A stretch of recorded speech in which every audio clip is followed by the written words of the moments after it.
owner of the US Mega Farmest video is Puremont para Intratnamiento Wino Infringe de Recos de Autor Aniles. Los Direcos de la Novela y la Imagen son del autor original, no reclamamos propiedad. No te gusta esperar y quieres escuchar este fanfic completo ahora? Suscríbete a nuestro Patreon, donde encontrarás los mejores fanfics. Chapter 676. Revere's Night. As soon as the door opened, Old John's hearty laughter came in. Boss, haven't you finished eating yet? We're all ready to go. Kinzu stood up from the sofa, looking at Old John, who was dressed as if he was going to attend a wedding, and said with a smile, "Hey, Old John, if I didn't know, I would have thought you were going to be the groom today." Not to mention, the brand new black cashmere coat, matched with a black hat, made Old John look more than 10 years younger. Stroking his neatly groomed mustache, Old John raised his eyebrows proudly, and boasted with a smile. "Clean, you don't know, when I was young, I was a famous handsome guy in Boston. I don't know how many girls chased me." Looking at the old man's smug look, Kinzu couldn't help but laugh. However, he did not attack Old John. Instead, he nodded to Little John and Susie, who followed him in. After motioning them to sit down, he raised his hand to check the time and asked in confusion, "Old John, it's not even 8 o'clock yet. Isn't it too early to go?" No. Old John waved his hand quickly. "Boss, it's not too early now. In the past, at this time of year, the activities outside have already started." "Really?" Kinzu was a little speechless. "Yes, I'm very sure, boss." Looking at Old John's confident look, Kinzu smiled and nodded. "Well, let's go now. Because there are more people going this time, not only the Porsche Cayenne has to be driven, but also the Knight the 15th has to go into battle. Thanks to the Knight the 15th, a commercial armored vehicle, several people can be put in. For example, 6 female bodyguards, plus a family of 3, that's 9 people. If Kinzu and Zumengyo, as well as Old John's family of 3 are added, that's 14 people. Fortunately, Old John and his family of 3 drove themselves, so Kinzu didn't have to worry about it. A group of 14 people, 3 cars, rushed to Revere at nearly 8 o'clock in the evening, facing the dark night sky. I don't know whether it should be called lucky or unfortunate. It didn't snow on Christmas Eve this year, and the stars in the night sky outside were particularly bright. Sitting in the Porsche Cayenne, the beautiful Zhu nestled in the arms of her lover, her little face full of expectations for today's trip. It's not that she hasn't seen lively scenes before. It can be said that she has seen scenes that are several times more lively than this. It's just that today is a little different. One reason is that being in a foreign country, attending a gathering of foreigners for the first time, there is some novelty at work. And the other, and the most important reason, is it's because of him. The beautiful Zhu looked at the man who was hugging her, and said secretly in her heart. Although the convoy didn't come late, the road was not congested, so they soon arrived at the Revere town parking lot. As soon as he opened the car door and walked down, Kinzu heard Old John say with some regret, "It seems that we are still late, the party has already started." "Ah, has it started? Then let's go quickly." Hearing what Old John said, Zudemir, who was full of expectations for tonight, immediately became anxious. Kinzu didn't care, but seeing that Zudemir was so anxious, he couldn't stop her, so he smiled and said, "Old John, why don't you lead the way quickly?" Shrugging his shoulders, Old John took his wife Susie and his son Little John and led the way in front of the few people. Eva and Danny were not interested in this annual carnival, but since Kinzu wanted to come, they couldn't refuse. So Eva, who was following Kinzu, began to introduce those activities, reasons and meanings to Kinzu. The streets of Revere were full of various kinds of Christmas trees that were decorated delicately and beautifully with small things. At the entrance of the store, there were also many blessings and ribbons. Under the dim light, it really felt like a dream. Of course, if there was a little snow now, it would be perfect. The snow was falling, and I was walking alone under the dim light. Both sides of the street were filled with shops selling small commodities. Doesn't it feel like a TV series? Shaking his head, Kinzu couldn't help but smile bigly. Was he also brainwashed by those TV series in China? However, looking at the beautiful Christmas trees at the entrance of those stores under the light, Kinzu finally reacted. Okay. For Christmas, I didn't even think of getting a Christmas tree. It was really a failure. Clean, what are you thinking about? Feeling the change in Kinzu's expression, the beautiful Zhu, who had been holding her lover's arm, couldn't help but ask with some concern. Nothing. Kinzu clenched his hands, feeling the heat in his palms, and said with a smile, I just think that we were so hasty in our preparations this time that we even forgot to prepare the Christmas tree. Ah! The beautiful Zhu screamed, and she only reacted now. However, she was surprised for a moment, and then she couldn't help but burst out laughing again. What are you laughing at? Zhu looked at the girl whose skin looked even smoother under the light with some curiosity, and couldn't help but lean over and give her a smack. Why are you attacking again? At first, she was a little charming and rolled her eyes at the bad guy who took advantage of her, and then Zhu Mengyo smiled and said, Clean, do you think that we are also country bumpkins coming to the city? Well? Why do you say that? Zhu became even more curious. Think about it, Zhu Mengyo said jokingly, leaning her head on her lover's shoulder. When we were in China, we always celebrated foreign festivals, and the customs were completely different from here. Now that we are here, we have no idea what to do. Zhu was also amused when he heard this. He smiled and scratched the beautiful Zhu's upturned little nose, and said jokingly, we didn't have the opportunity to celebrate foreign festivals when we were in China. I have to thank you for changing our customs. Humph, the beautiful Zhu also snorted and asked without showing any weakness, it's okay if you don't celebrate Valentine's Day, but don't you celebrate April Fool's Day? Zhu touched his nose. This question was not easy to answer. He accidentally fell into the trap of this little girl. So, he immediately changed the subject, pointing to an old man next to him who was wearing a big red cotton jacket and a small hat on his head, and pretended to be very surprised and asked, Mengyo, look, what is that? Extra chapter for the leader who rides a pig to the grassland, 4/20. Chapter 677. Bad news in the morning. Outside the window in the early morning, crystal clear snowflakes were flying all over the sky. They fell on the treetops, in the mountains, and in the winding artificial river. As time went by, they continued to melt and accumulate, slowly forming a perfect landscape painting. After all, it was still not out of the routine. On the morning of Christmas, heavy snow began to fall from the sky, and the temperature once dropped to freezing point. However, in the slightly empty bedroom, it was still as warm as spring. Although the area was empty, under the dual effects of floor heating and air conditioning, let alone cold, it was okay to sleep without a quilt. Of course, Zhu would not be so stupid. Of course, he would cover himself with a thin quilt when he slept. However, under the thin quilt, he was not the only one. Rubbing his eyes, Zhu picked up his mobile phone to check the time and found that it was only a little after 5 in the morning. Seeing that the beauty in his arms had not woken up yet, Zhu secretly rejoiced in his heart that it was fortunate that he played late yesterday, otherwise he would have to get up again today to take the little ones for a run. Thinking of this, Zhu put the phone back, turned over, hugged the slippery beauty Zhu in his arms, and prepared to take another nap while she was still asleep. Ding-ling-ling, as if deliberately against him, a rapid ring of the phone suddenly rang in the room. At this moment, Zhu deeply felt that the ringing of the phone was too loud, which was not a good thing. Sure enough, before he could answer the phone, the beauty in his arms fluttered her eyelashes twice, and asked in a daze, "Who is it? Why don't you answer the phone? Who knows which bastard is disturbing my sleep so early in the morning?" Very reluctantly, he took his hand out of the warm place. Zhu didn't even open his eyes, he directly touched the phone and answered it skillfully. "Who is it, so early in the morning?" Although Zhu's tone was a little bad, the person on the other end of the microphone obviously didn't care, but said anxiously, "Boss, something happened." "Something happened? What happened?" Hearing what the other end of the phone said, Zhu immediately woke up and asked again, "What's wrong, old John? What happened?" The call was from old John, and Zhu was even sure that he was outside. Because from the microphone, he could still hear the whistling wind. "Boss, our cattle pen was attacked." Old John's words were full of uncontrollable anger. "Not only did we lose 2 Angus cows, but even the 2 Australian cattle guarding here at night died." "What?" Zhu sat up all of a sudden, not caring about the beautiful Zhu who was a little exposed because of his big movements, and asked anxiously, "Old John, do you know who did it? Did someone sneak into the ranch?" "No, boss, it wasn't a person, it was a wild wolf." Old John's tone was very sure.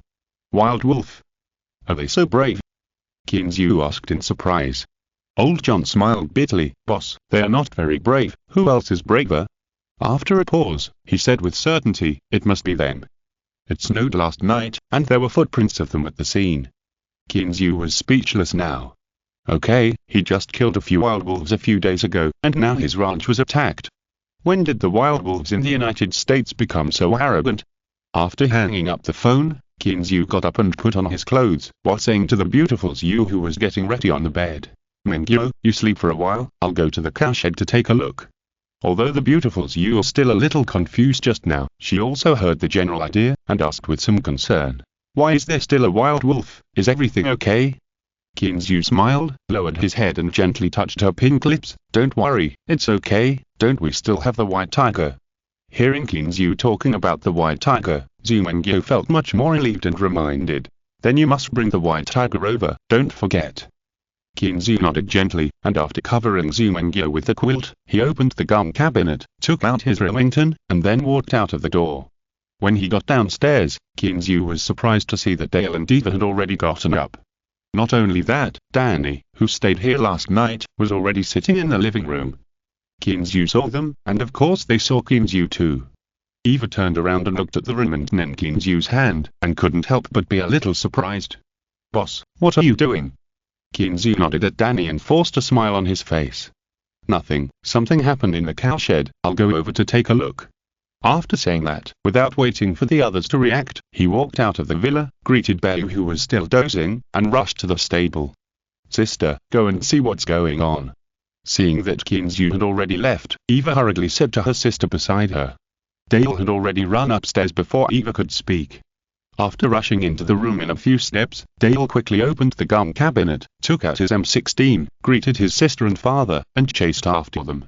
Kinzu ran out of the villa and found that it was only dawn, and snowflakes were falling in the sky. In just a moment, a layer of crystal clear snowflakes had fallen on his body. Although it looked beautiful, it only existed for a moment. Although the snowflakes did not look like rain, it was still uncomfortable to be drenched like this. Therefore, he had to change his mind and did not go to the stable. Instead, he walked into the garage and drove out his Night the 15th.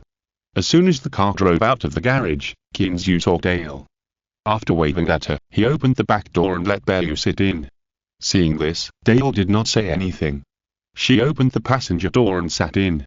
Then she asked, "Boss, what happened? Why are you in such a hurry?" Kinzu did not hide anything.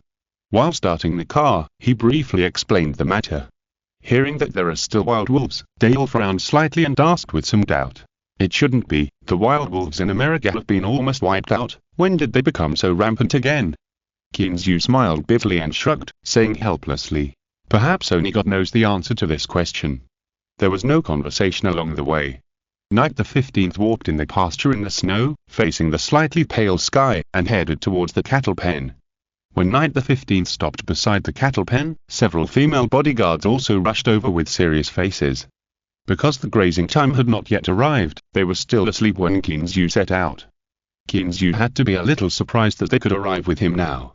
Thanks to the wise man Willie for the reward of 500 starting coins. Thank you. Chapter 678. The door is not closed. After getting off the car, Kinzu nodded to the female bodyguards and walked straight to Old John. Seeing Kinzu coming, Old John, who was originally circling the cattle pen, hurried to meet him. "Old John, what's going on? How come there are wild wolves?" Kinzu asked directly without any politeness. Old John smiled bitterly and took Kinzu into the cattle pen. Pointing to a bloodstained compartment, he said in a low voice, "It seems that the gate was not closed yesterday, and the wild wolves came in directly. 2 of the 5 cows in the first compartment disappeared directly.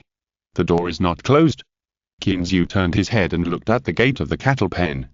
Old John nodded. He was also a little ashamed.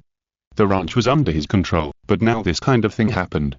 You know, although the cattle shed is semi-open, except for the gates on both sides, it is surrounded by walls. If the gate had not been forgotten to be closed, even if there were wild wolves, they would not be able to get in. Kinzu didn't ask who forgot to close the door, but frowned and asked, "Old John, why are there still wild wolves here? We just killed a few days ago, and now they're here again. Aren't they too rampant?" Old John opened his mouth, not knowing how to answer for a long time.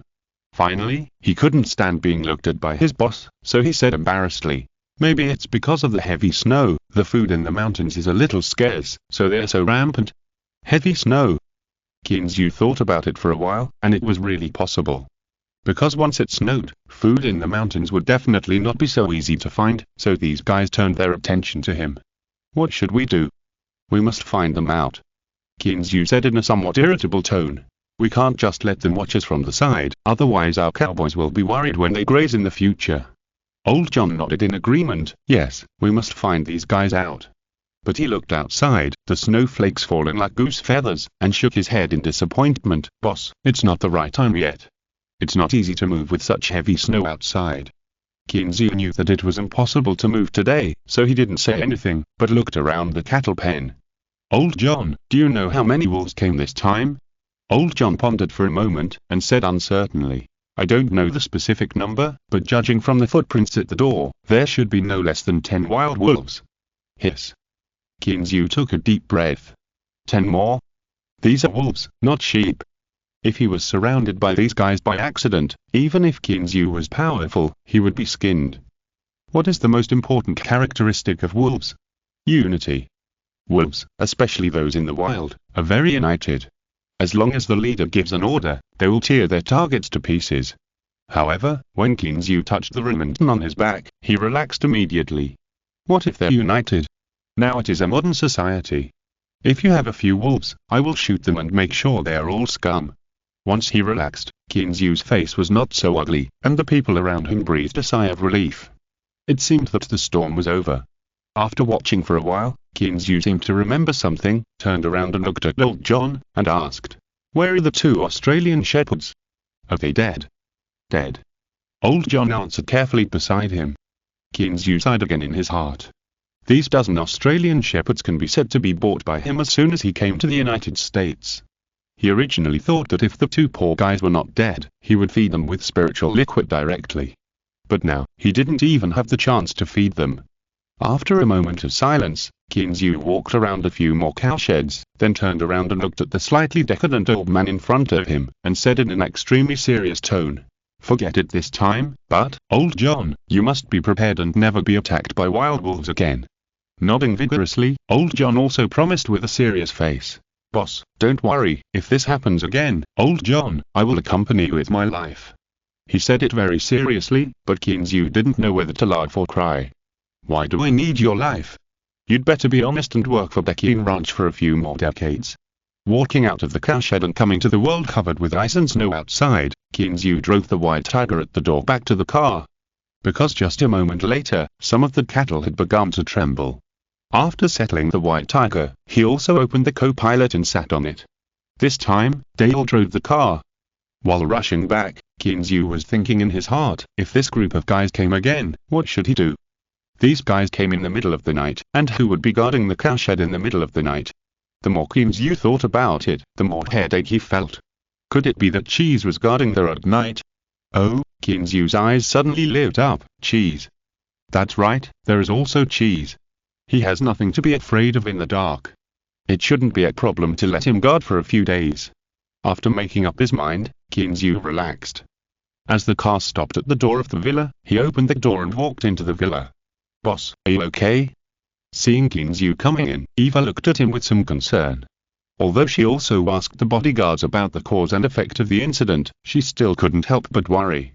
Smiling at this big foreign horse who had been worried about him, Kinzu came to the sofa and sat down, and said in a lazy voice, Don't worry, what can happen to me? Seeing this, Eva also put down the work in her hands, came behind Kinzu, and carefully massaged him. So what are you going to do? Are you going to call the police? Call the police? Kinzu shook his head helplessly. How can you call the police for this kind of thing? Let's not talk about this little thing for now. Is it worth it for the police to go? Even if the police come, what should I say? Say that my door was not closed, causing the cow to be eaten by wild wolves, and you come to help me find it back. I guess the police will definitely be very happy if I say that, and ask them to have a good talk. After listening to Kinzu's explanation, Eva was also a little dumbfounded. The door's not closed. By the way, Eva, where is your father? Kinzu rubbed his head, looked around in the living room, and quickly changed the subject. Oh. Eva came back to her senses and said with a smile, He drove my car and went back. So anxious to go back? Kinzu was a little surprised. Well, Eva stood up and walked to the kitchen while explaining. He said that the cattle on the ranch have not been fed with grass yet. If they don't go back, they will starve. Chapter 679 The vegetable greenhouse is completed. As they were talking, footsteps were heard at the door. Dale walked over with the two sisters, Aya and Ween. Kinzu seemed to understand something when he saw this, and a smile appeared on his face. "Boss, I'm sorry." Ween took 2 steps forward and looked at Kinzu with some trepidation. "I was the last one to leave yesterday. Maybe I forgot to close the door of the cattle pen." Kinzu smiled and waved his hand, motioning them to sit on the sofa opposite. "It's nothing. Everyone makes mistakes. It's okay to make a small mistake occasionally." Looking at the 2 sisters opposite, Kinzu showed a relieved expression and said, "Besides, this matter is not within your scope of responsibility. Your essential job is bodyguards. Now you're just helping me. I can't thank you enough." After Kinzu said this, Ween and Aya's eyes were red with gratitude. Because they were in charge of the cleanup work last night, and they might have been in a hurry to go back for dinner and then go out to see the carnival in Revere, so they made a mistake in their rush and did not lock the gate of the cattle pen. Since they knew that the ranch lost 2 cows and 2 Australian sheep because the gate was not closed properly, the 2 sisters felt a little uneasy. They didn't care about the money, but they found it difficult to accept the loss of the Australian sheep. Because they knew how much old John liked those Australian sheep, and after getting along with them for a few days, they also liked those smart and capable guys. Now because of them, 2 of them died at once. How could they feel good in their hearts? Kinzu had no choice but to persuade them a little, hoping that they would not feel too guilty. After Kinzu had tried hard to persuade the 2 girls to stop feeling so uncomfortable, they said goodbye and left. Looking at their backs as they walked away, Kinzu smiled bigly. What was going on? It was obviously their fault, and he didn't scold them, which was good enough. Why is he acting like he made a mistake? Of course, he was just complaining in his heart. Just like what he said just now, these female bodyguards have replaced the cowboys' work these days, which is to help him. If there were no female bodyguards, where would he find the cowboys? At this time, you can't find people just because you have money. The cowboys are basically married people. Who would be willing to work during the holidays? After breakfast, Kinzu and the beautiful ladies walked on the path outside the villa with a blue-printed umbrella. "So, we can only go to find those guys after the snow stops?" Leaning against Kinzu, the beautiful ladies tilted her head and looked at her lover. "Yeah," Kinzu sighed, "there's no way. It's not very convenient to walk in such a heavy snow, let alone find a few wild wolves." As they talked, the 2 walked along the straight path towards the grass. Behind them, there were 2 brothers, Daha and Dao. Perhaps because of the winter, even with Zumengyo's support, Xiaodudu has been sleeping most of the time recently. And Xiao Jerry and his wife also hid in their own nests and didn't run outside at all. Anyway, Kinzu just shook his head, not knowing what it was, and thought that this guy was hibernating. But after a few days of training, Daha and Dao, 2 pairs of brothers in distress, now become very excited when they see snow. Not only are they not afraid of the cold, but they also like to jump in the snow. However, in this way, Zudame began to feel distressed. What if they get frozen? So in addition to the daily routine exercise, the little guys were locked up at home by Zumengyo to prevent them from going crazy everywhere. It is conceivable that for her, who has just released his nature, it is a painful thing to lock it up. Anyway, after being troubled by her for a few days, Zudame has a tendency to turn into a violent little witch. Ahem, I've strayed off topic. Kinzu came back to his senses, looked at the row of white greenhouses in front of him, and said with a smile, "Once, that guy, he really worked hard to go back home for Christmas." Zumengyo recalled On's bitter face a few days ago, and couldn't help laughing. "Ha, do you need to tell me that? You're doing it all. If he finishes 1 day earlier, he'll get 1 more day's pay." Kinzu shrugged. This was his purpose. If he paid them by the day, it would take who knows how long. But, clean, with such a heavy snow now, will this greenhouse be crushed? Reaching out and touching the steel structure greenhouse that was flashing a hint of coldness, Zumengyo asked with some concern. In her opinion, this steel structure was a bit unreliable, and it wasn't all steel. If there was a heavy snowstorm, wouldn't even the roof of the house be crushed, let alone the steel structure greenhouse? How could that be? Kinzu laughed out loud, and stretched out his hand to hold the slender waist of the beautiful Zhu, and explained with a smile. "Mengyo, the tops of these greenhouses are not suitable for snow accumulation. As long as the snow reaches a certain level, it will slowly slide down." The 2 put away their umbrellas, opened the door of a greenhouse, and walked straight in. At this moment, the greenhouse was barren on the flattened land. Moreover, the space in the greenhouse was still a bit small for Kinzu. After walking around, Zhu Mengyo followed Qinzhu out of the greenhouse and asked with a smile, "When are you going to start sowing? What are you going to plant specifically? Let's think about it after New Year's Day." Qinzhu touched his nose, thought carefully for a while, and then nodded again. "Well, what to plant? Haven't I bought all the seeds?" Zhu Mengyo nodded suddenly, and then she remembered that they cultivated a lot of seeds at the time. Qinzhu looked at the 20 greenhouses one by one, and then walked back with Zhu Mengyo with satisfaction. It's true that although Once and his team were a little anxious about the project, Qinzhu was completely confident about the quality. Back at the villa, lying on the sofa, Zhu Mengyo went to tease the little ones, while Qinzhu was chatting on his phone. After all, it was Christmas, and he still had a few friends in the United States, so he still needed to keep in touch. Needless to say, Mo Becker and Onid, Qinzhu sent messages to them one by one to greet them, and for people like Douglas and Cook, Qinzhu called them personally. Especially Prince Hunter, although his body has almost recovered, he still did not leave the hospital, but continued to rest.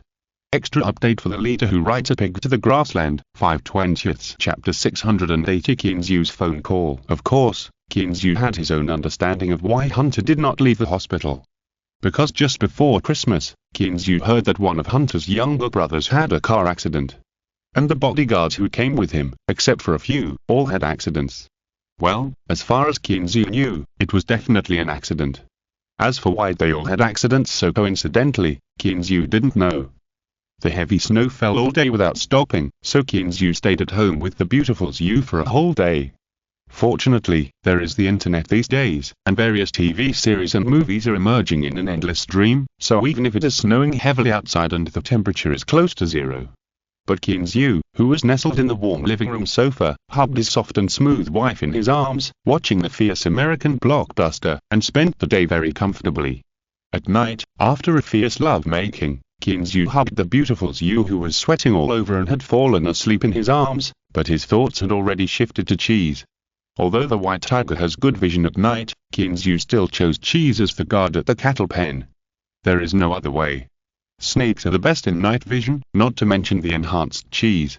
However, in winter, although cheese has not hibernated yet, his night vision is too lazy to move. If it were not for Qinzhu's mandatory order, this guy would probably stay in the warm cave and would not want to come out.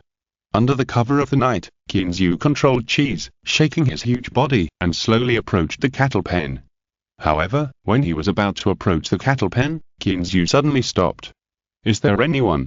The python's head was slightly raised, and Qinzhu saw two vague human figures at the cattle pen. Could it be the cattle thieves? Qinzhu's heart suddenly became angry as soon as he thought about it.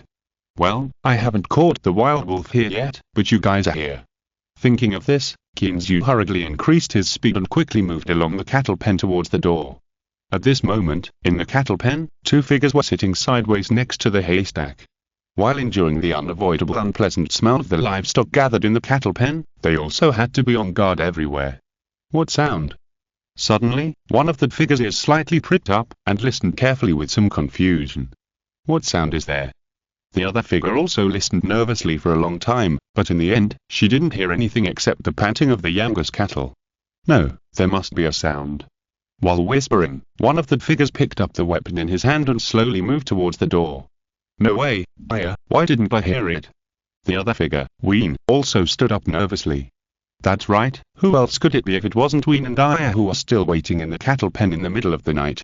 Although Qinzhu comforted them so much during the day, the two sisters still felt a little uncomfortable. So, under the leadership of elder sister Aya, the two sisters decided to stay here at night and avenge the arrow. "SHH, keep your voice down." Elder sister Aya waved her hand to the back, clenched the weapon in her hand, and looked out through the crack of the door with her eyes equipped with night vision goggles. But to her disappointment, the door was quiet. In addition to the white snow, there were only lush trees covered with snow in the distance. However, she did not give up. While continuing to observe carefully, she comforted herself in her heart. It was only the first half of the night. It was probably not time for the wolves to move out yet, so there was no rush. Ding-ling-ling-ding-ling-ling. A sharp and rapid mobile phone ring made the two girls who were peeking out stiffen their bodies, and the loaded bullets in their hands almost flew out. "Damn, who calls at this time? I want to kill him." Ween's voice was a little trembling. She was a special forces soldier, but at the same time, they were also women. On the battlefield, they were not afraid of fighting the enemy with their skills, but in this dark night, when they were concentrating, such a harsh voice really scared them. Besides, as a newly trained female Special Forces soldier, her most experience was training, and she had participated in only a few battles. And in a few combat experiences, she was shot down from the sky by a rocket launcher. The taste in her heart, the feeling of having experienced it personally, was so sour and refreshing. Okay, let's see who it is quickly. Not many people know your phone number. As the elder sister, Elsa was much calmer than her younger sister. She just stiffened her body, and then quickly relaxed again. Hearing her sister's words, Ween came back to her senses and felt that her sister's words made sense.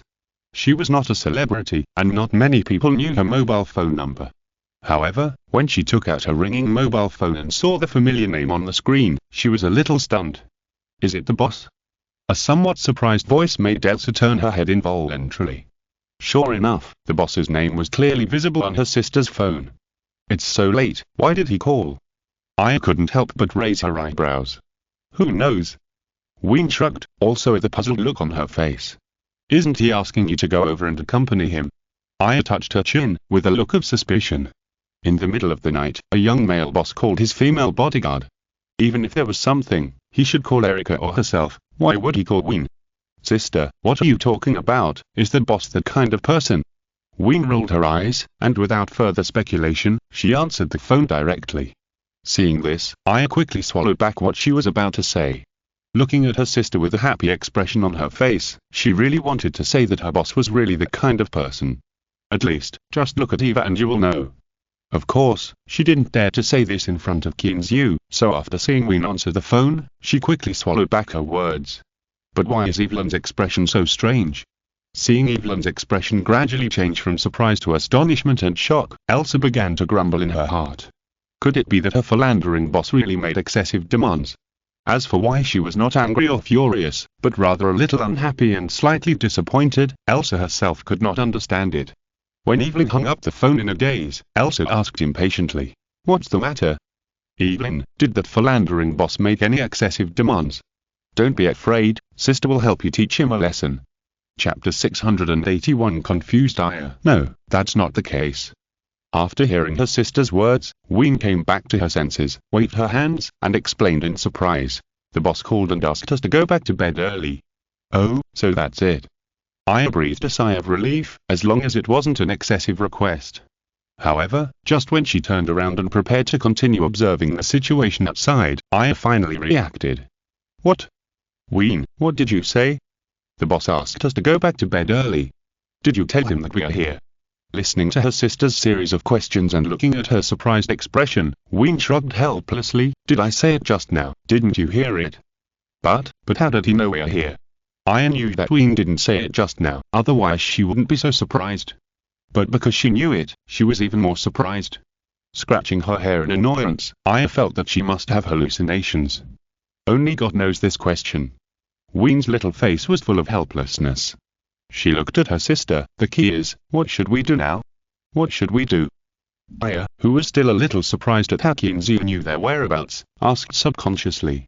When she reacted and looked at the black line on her sister's face, she said a little embarrassedly, "Well, since the boss has spoken, let's go back." After packing up the things they brought, the two sisters locked the door of the cattle pen. Facing the snowflakes that were still flying, stepping on the snow that covered their ankles, they walked towards the living area one after another. "Sister, where is the person sent by the boss?" After a brief confusion, the two sisters had also reacted. It must be their boss who sent someone to know their whereabouts. However, the two sisters were a little curious about who the boss sent.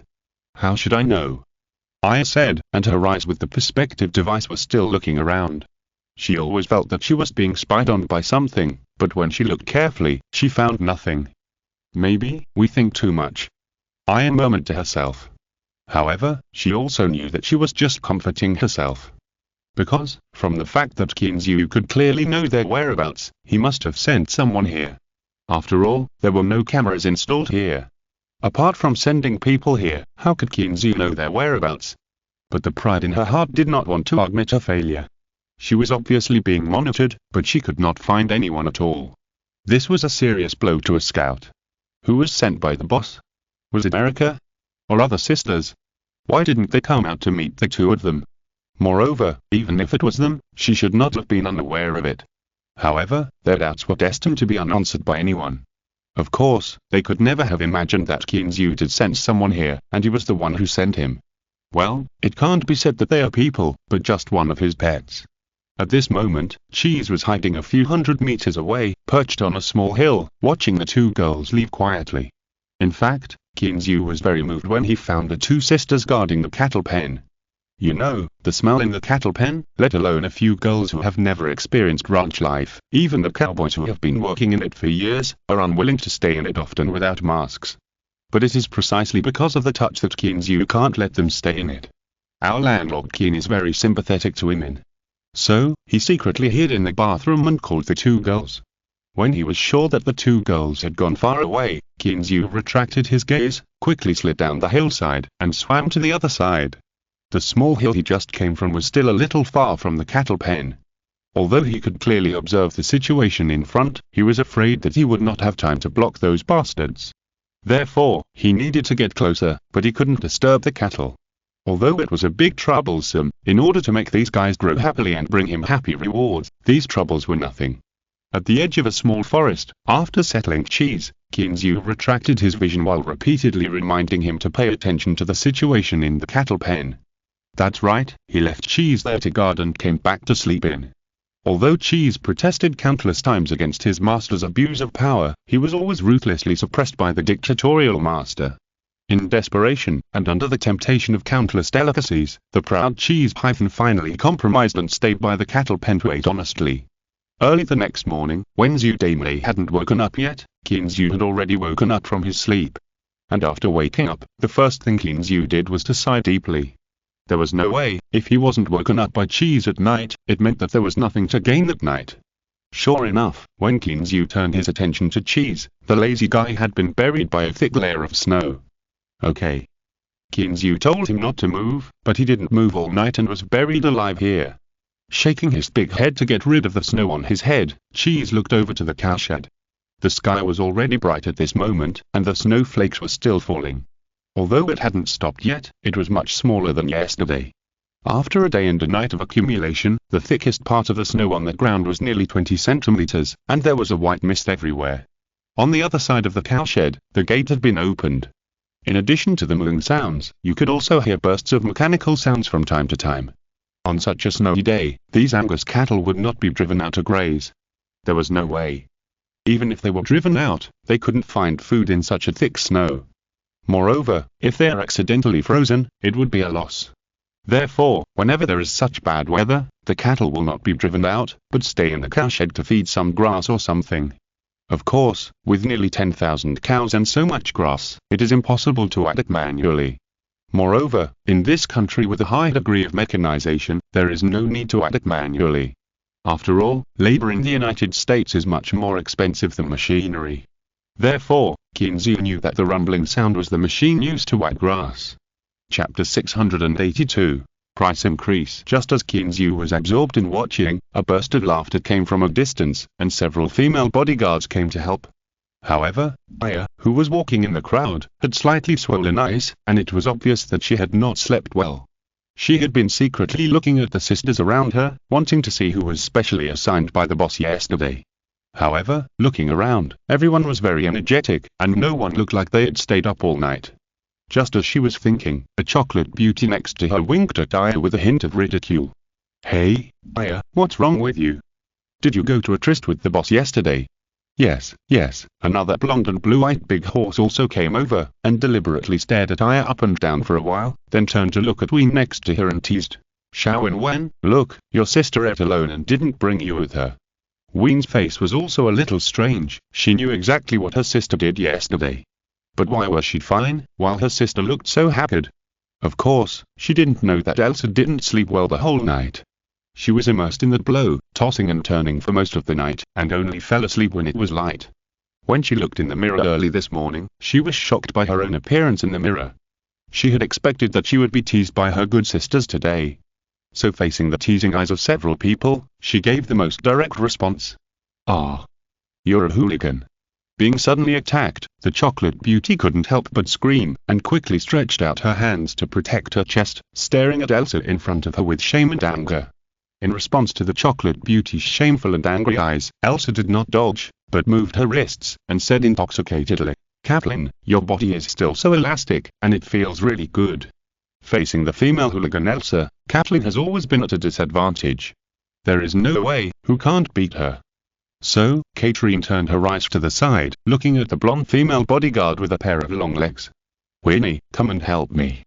The female bodyguard named Winnie was about to step forward, but she saw Ewing rubbing her hands and getting ready. She was so scared that she quickly jumped away and shrugged at the chocolate beauty with a smile. "Hey, Katrine, you saw it too, it's not that I don't help you." Rolling her eyes at her unreliable ally, Katrine turned and ran forward. Many experiences told her that Elsa would not be satisfied just once. Sure enough, seeing Katrine slip away, Elsa didn't think much about it. A triumphant smile appeared on her face, and she quickly raised her legs to chase after her.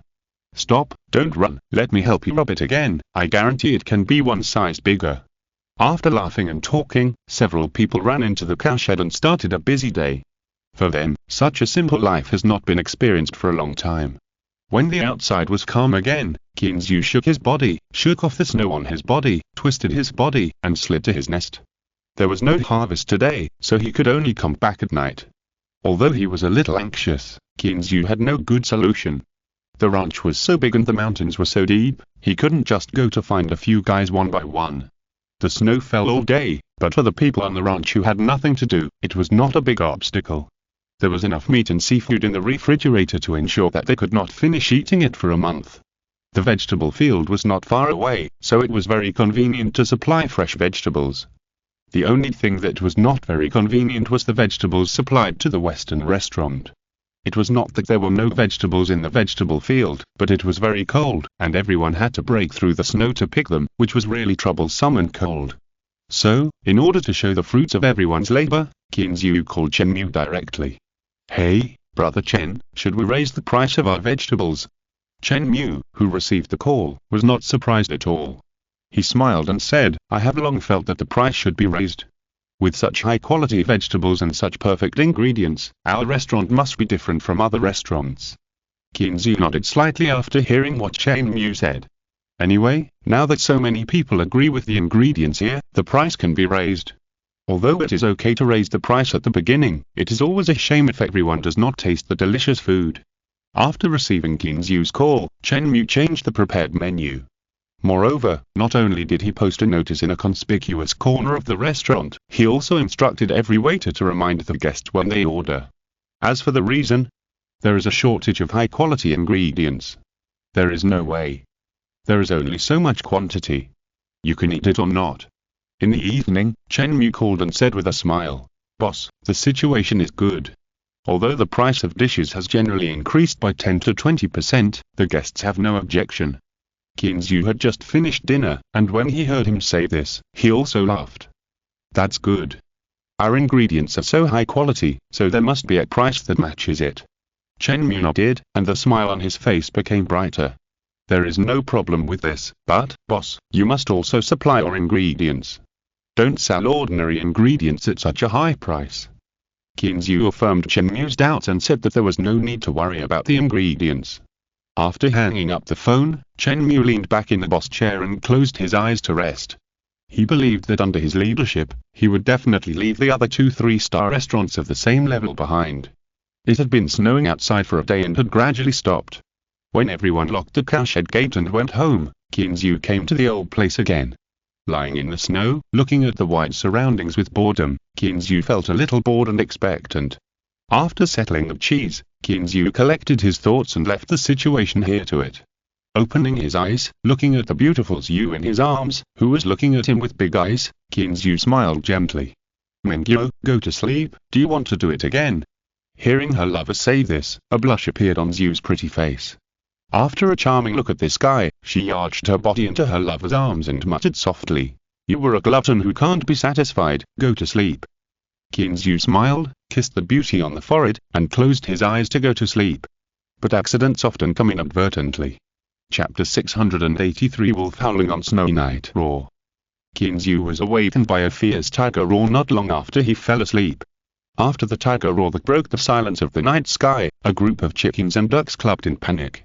Faintly, there were a few shrill wolf howls. What's going on? Kinzu sat up suddenly, got out of bed with some confusion, and ran to the window quickly. He opened the thick curtains and looked out, but what he saw was pitch black. After his eyes adjusted to the light outside, Kinzu could see the situation in the chicken coop through the dense small lights next to the villa. At this moment, the chicken coop was in chaos, and several chickens and ducks were jumping around in panic. Next to the chicken coop, the white tiger changed his lazy demeanor in the past. His muscles were tense, and his eyes were staring at the darkness in the corner with bright eyes. Kinzu, what's wrong? The noise outside also woke up Zumengyo, who was a little drowsy. Nothing, it seems that Bearyu found something. Kinzu didn't understand it very well, and didn't know why Bearyu suddenly shouted like that. However, as soon as he finished speaking, a shrill wolf howl seemed to explode in his ears. Ah! As the wolf howl fell, more wolf howls sounded. Some seemed to be right next to him, and some seemed to be in the depths of a distant pasture. Fuck, wolves. Kinzu's nerves tensed up. Wolves. How can there be so many wolves? Frowning slightly, Zumengyo took a few quick steps and came to the window.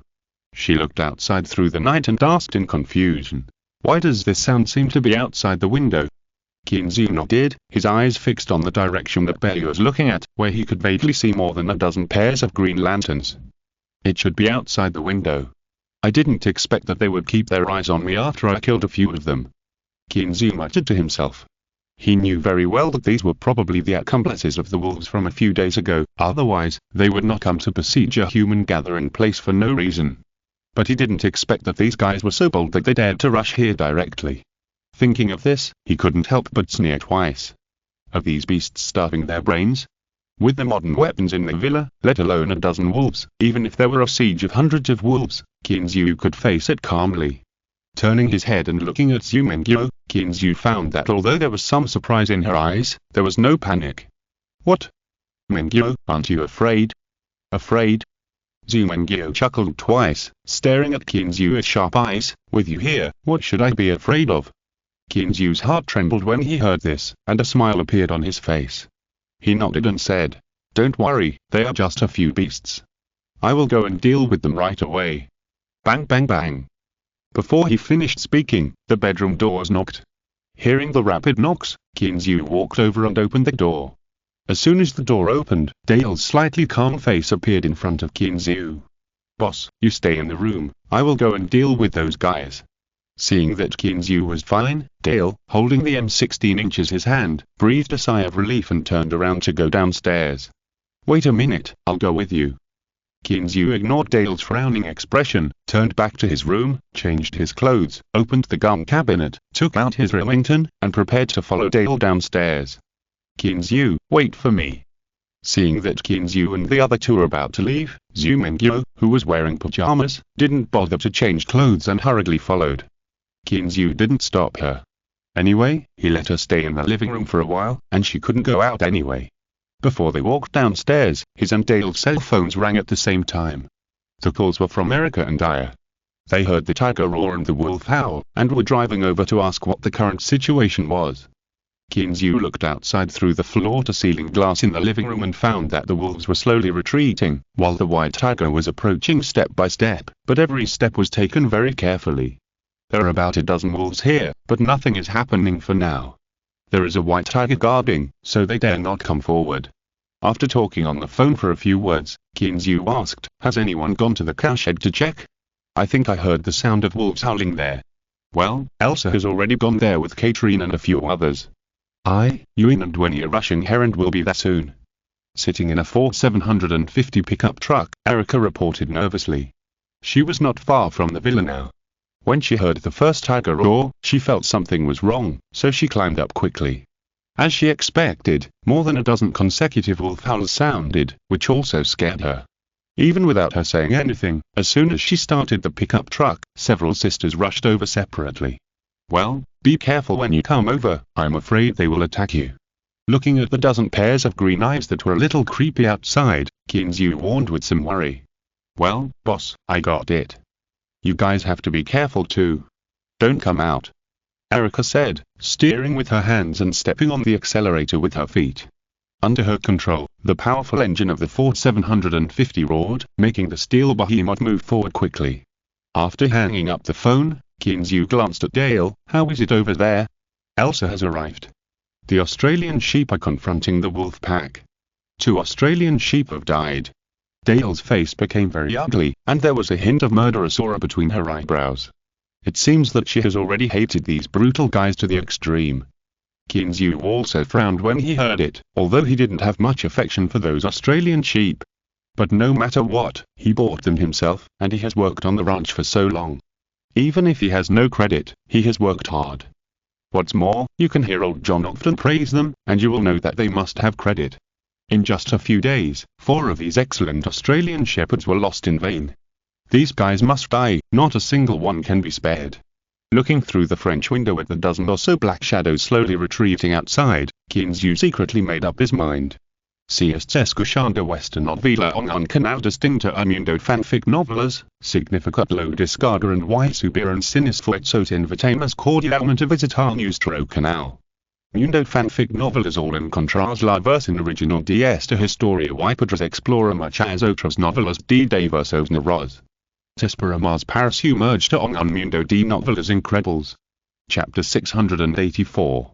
White Tiger's War. Under the cover of darkness, 2 beams of light were moving quickly over the vast and wide pasture. The sight zoomed in, and the huge steel body of the Ford 750 came into view. Faster, faster. The hurried words brought people endless fantasy, as if something unspeakable was happening in the car. But reality is always disappointing. Sitting in the wide cab were only 3 tall and strong horses. Although they looked anxious, they did not do anything else. Soon, under Erica's control, the Ford 750 rushed directly to the door of the villa with an unstoppable momentum. The car stopped, but the headlights were not turned off, shining straight over, dispelling the haze. The car door opened, and the 3 horses jumped down quickly, stepping on the snow that was not covered by their feet, and the creaking sound was endless. Seeing this, Dale in the villa breathed a sigh of relief, and then opened the door and walked out. Kinzu also retracted his gaze, stood up from the sofa, put on his Remington, kissed Zumengyo on the cheek, and walked out quickly. Zumengyo was about to follow, but after looking at her pajamas, she suppressed her steps and just came to the French window, watching nervously. Although she knew that the bodyguards would only need a few shots to solve the problem after they arrived, she still couldn't help but get nervous. Outside the villa, as the huge headlights of the pickup truck shone over, the chicken coop became as bright as day, and Kinzu finally saw the situation over there clearly. Facing the white tiger were more than a dozen great brown wild wolves, which were so conspicuous on the white snow. Moreover, judging from their size, they were obviously much stronger than the ones in the past few days. Especially the leading one, according to Kinzu's visual estimation, was almost more than 1.5 meters long. Although it was not as big as the white tiger, it stood out among the dozen wild wolves. "It's the Wolf King." Dale frowned slightly, and her face became a little serious. She seemed to have realized something bad. "Wolf King? Is it the biggest one?" Kinzu's eyes were fixed on the big guy leading the group. Dale nodded gently. "Well, judging from its size, it is very strong." After a pause, she looked around again and explained, "Although the Wolf King is very strong, the strongest thing is their unparalleled dominance. As long as it gives an order, the wolf pack within 100 miles will obey their orders. Boss, who cares if they're Wolf Kings or not? Should we just kill them? One shot will do it." Erica has a hot temper. She doesn't care if they're Wolf Kings or not. She just gestured to them to shoot. In her opinion, no matter how powerful the Wolf King is, facing modern weapons, can't it be solved with one shot? Kinzu came back to his senses and nodded subconsciously. He and Erica had the same idea. Dale didn't stop the two from thinking. Because she also reacted, now is not the past, this is not the primeval forest, even if all the wolves within 100 miles come, how many can there be? As the sound of bullets being loaded continued to sound, Kinzu also blew a whistle, signaling the white tiger to come back. But an unexpected scene happened again. Hearing Kinzu's call, the white tiger not only did not come back, but became a little irritable. Roar. Looking up and roaring again, the white tiger's huge body began to move forward slowly. As it moved forward, the dozen wild wolves on the opposite side began to slowly retreat. "Boss, what is it doing?" Erica put away the gun and looked at Kinzu with some confusion. Qinzu was also a little confused, but he reacted immediately and shrugged helplessly. It said these guys broke into its territory and it has to solve it itself. Erica and the others looked at each other. Just when they were at a loss, several crisp gunshots suddenly sounded from the direction of the cattle pen in the distance. They've started to fight. Erica looked towards the cowshed, ready to make a move. Although Qinzu was a little anxious, he decided to help the white tiger and let them solve the problem in an animal way. For the white tiger, these gunshots were like the clarion call of war. Having been ready for a long time, it kicked its limbs hard on the snow and instantly pounced on the leading wolf king. Facing the overwhelming power of the white tiger, the wolf king only slightly moved his body, then opened his bloody mouth and bit the white tiger's neck. The remaining dozen wild wolves had no intention of letting the bosses fight alone. Facing the sudden attack of the white tiger, they immediately rushed forward. They are too shameless, aren't they, fighting alone? Ween, who was next to him, glared at the dozen wild wolves over there with some dissatisfaction. Since getting off the car, her eyes have never left the white tiger and the wild wolves over there.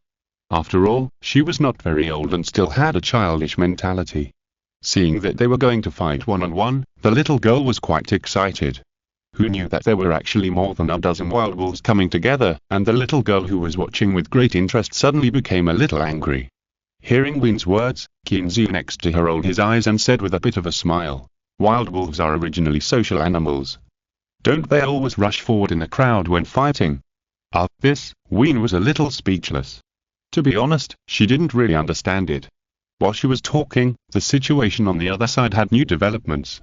Although the other side had more people, oh no, the other side had more wolves, the white tiger was not so easy to mess with.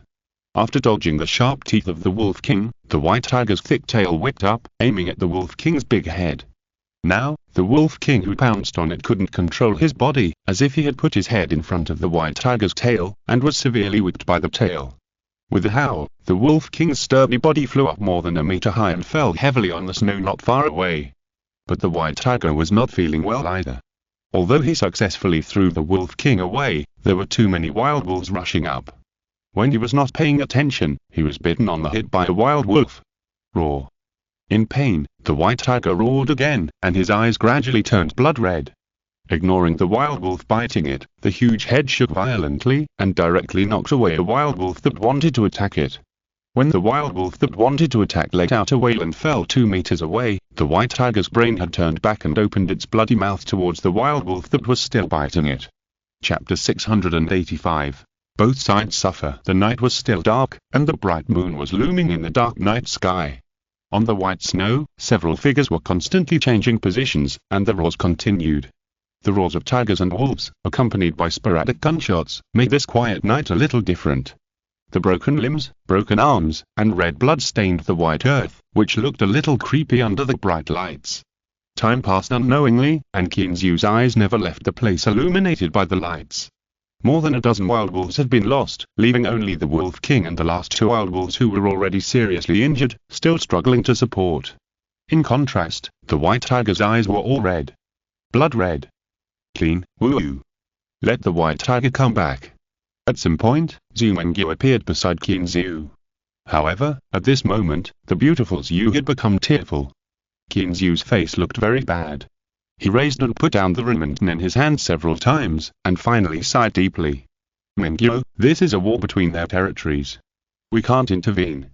But it's almost dying." Zhu Mengyu raised her head, looked at Qinzu with threatened swollen eyes, and said with a sob, "If it continues like this, it will die." "No, I promise." Qinzu gently embraced the beautiful woman's slender waist, and his tone was full of determination. While speaking, the situation on the field changed again. The shaky white tiger tried hard to lift its somewhat heavy legs, stepped on the blood-red land, and approached the wolf king on the opposite side firmly and powerfully. The wolf king, who had already run out of energy, subconsciously stepped back a few steps, but because of his physical injury and inconvenience, he stumbled and fell to the side. The opportunity is not to be missed, and seeing this, the white tiger forced himself to cheer up and pounced directly. Click. Time seemed to be stopped at this moment. The wolf leader who had roamed the Appalachian Mountains for many years suddenly disappeared from this world under the powerful bite force of the jaguar. The 2 wolves next to him trembled with fear, and turned around and ran to both sides without thinking. Bang! Bang! Two crisp gunshots rang in the ears of the white tiger before it fell. After dealing with the Wolf King, it could no longer hold on. Clean, go and see what happened to it. Seeing the white tiger fall, Zhu Mengyo screamed in fear and hurriedly urged Qin Zhu to go and see. Qin Zhu did not hesitate, took 2 quick steps and ran towards the white tiger. Seeing this, Erica nodded to Elsa, who came over and followed. She wanted to make sure whether those guys were dead. Even, what's going on? Elsa, who had just rushed over from the cattle pen, looked at everything in front of her with some confusion. She fired the 2 shots just now. She thought they were fish that slipped through the net, so when she saw the 2 wild wolves, she subconsciously killed them. But now it seems that this is not the case. Wing did not hide it from her sister. Seeing that Erica had followed, she put away her gun and explained what happened to her sister. Okay, kind boss. After hearing what happened, Aya shrugged helplessly. They didn't feel much about this kind of thing. They just felt that Qin Zhu was a little too kind. Like those ferocious wild wolves, they should be shot directly. Not to mention the discussion between the 2 sisters. When Qin Zhu came to the white tiger, the guy's breathing was already very weak. Although it was very strong after the transformation, it couldn't stand being besieged. Moreover, the strength of those wild wolves was not weak. Judging from their physique, they were at least the elite among the wolf pack. More than a dozen elites, plus a wolf king. This is also thanks to the transformation of the white tiger, otherwise, it is really uncertain who will win. While the beautiful Lady Zhu was nervously watching the white tiger, Qin Zhu used his points to exchange for 2 drops of spiritual liquid, and then stuffed them directly into the white tiger's slightly open mouth. After the spiritual liquid entered the stomach, the white tiger, who was originally drowsy, suddenly became energetic, and even his eyes became more energetic. Dale, come and help, Qin Zhu sighed and waved to Dale and Erica, who followed him. Let's take this guy back first. Nodding, Dale and Erica came together, and Qin Zhu's Evelyn and Aya also came to help. Several people lifted the huge body of the white tiger to the porch and carefully placed it down. Noticing the worried and distressed looks in everyone's eyes, Qin Zhu smiled, and a relaxed expression appeared on his face, saying, "Okay, don't worry, go clean up the battlefield, and go back to rest early." Everyone nodded, and under the leadership of Dale, they went to clean up the venue, leaving only Zhu Mengyo here to accompany Qin Zhu. When everyone walked away, Qin Zhu looked at Zhu Mengyo beside him, and just when he was about to say something, the phone in his pocket suddenly rang again. Who is it, calling in the middle of the night? Qin Zhu muttered in confusion, and took out his phone to see that it was Stella who called. This guy, why is he calling so late? Qin Zhu answered the phone inexplicably, and before he had time to say anything, he heard a series of questions from the other side, and they were so anxious and worried. Clean, hi, dear Clean, what happened to you? Are you okay? Hang on, we'll be there soon. Qin Zhu wiped the cold sweat from his forehead. He now understood that it must be the gunshots that attracted the revered police boss. Well, Stella, I'm fine. A group of wild wolves besieged me just now, so my bodyguard shot and killed them. That's good, that's good.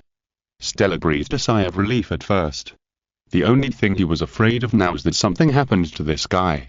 As long as nothing happened, everything would be fine. However, he just realized what Qin Zhu said at this time, and asked in surprise, "Wild wolves? Clean, are you sure they are wild wolves?" Rolling his eyes, Qin Zhu fed the white tiger with spiritual liquid while explaining, "It is indeed wild wolves, more than 20 of them, but now they have all been killed." Hiss, more than 20 wolves. This is a large wolf pack, right? Stella took a breath of cold air when he heard it. If more than 20 adult wild wolves were scattered like this, if no one paid attention, who knows how many people would be hurt? Qin Zhu nodded, and said with lingering fear, "It should be considered a large wolf pack, and there is also a wolf king. Fortunately, these guys came directly to besiege us. If we were not careful at ordinary times and were ambushed by them, it would be really troublesome." Chapter 686 Diligent Policeman. Not long after Qin Zhu hung up the phone, 2 police cars flashed their lights and sped into the ranch.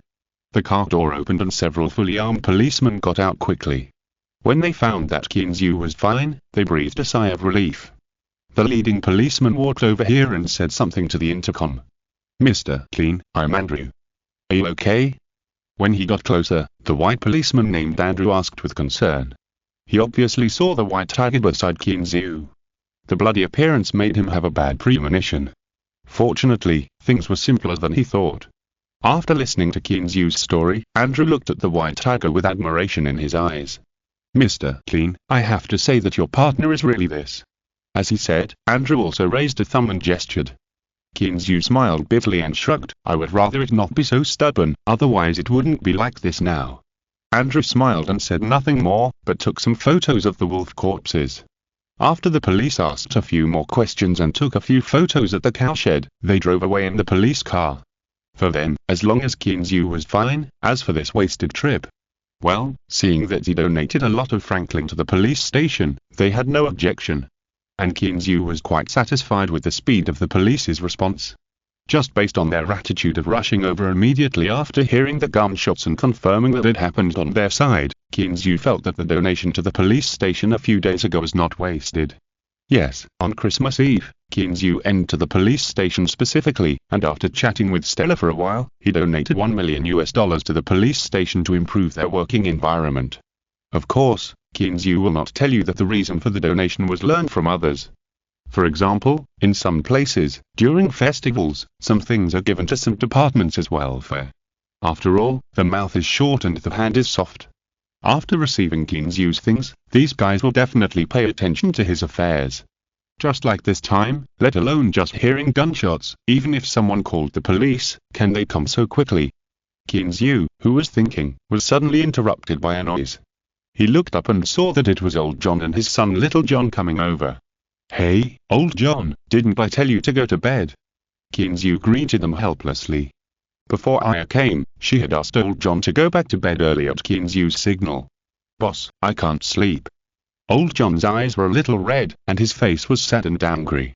As an old cowboy who has lived on the ranch for decades, his best relationship in his life is the cattle dog, except for his family.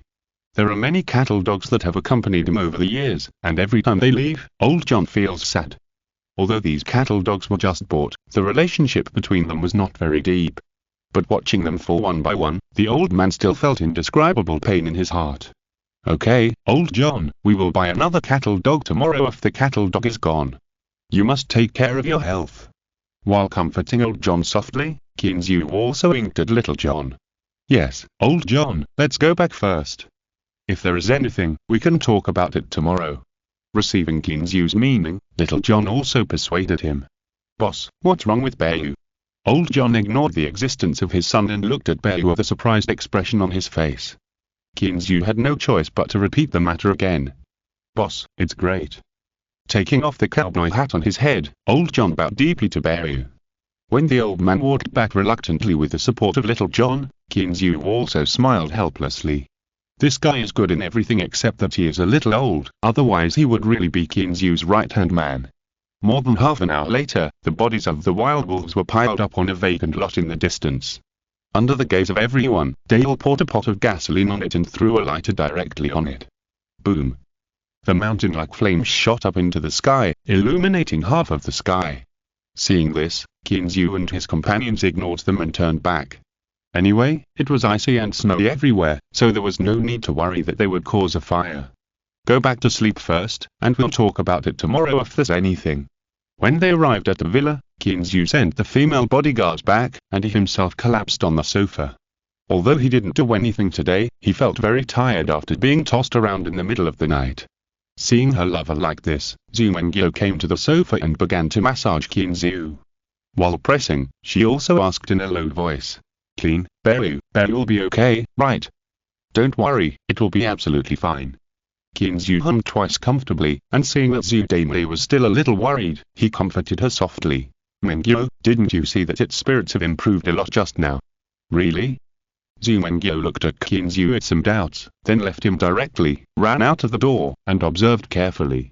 After a while, Zudame came back with a relaxed look on her face, and said with a smile, It's true, Bayu's breathing is very stable. When Zumengyo came to the sofa, Kinzu turned over and hugged her in his arms. Caressing her smooth little face, he pretended to stare at her fiercely. Don't trust your husband, I'll show you how I'll deal with you. Don't make a fuss, I was wrong, don't do this.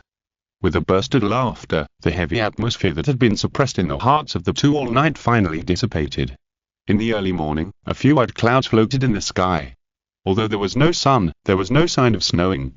After Kinzu trained Daha and Dahu for a few days, the two pairs of brothers woke up from their sleep on time.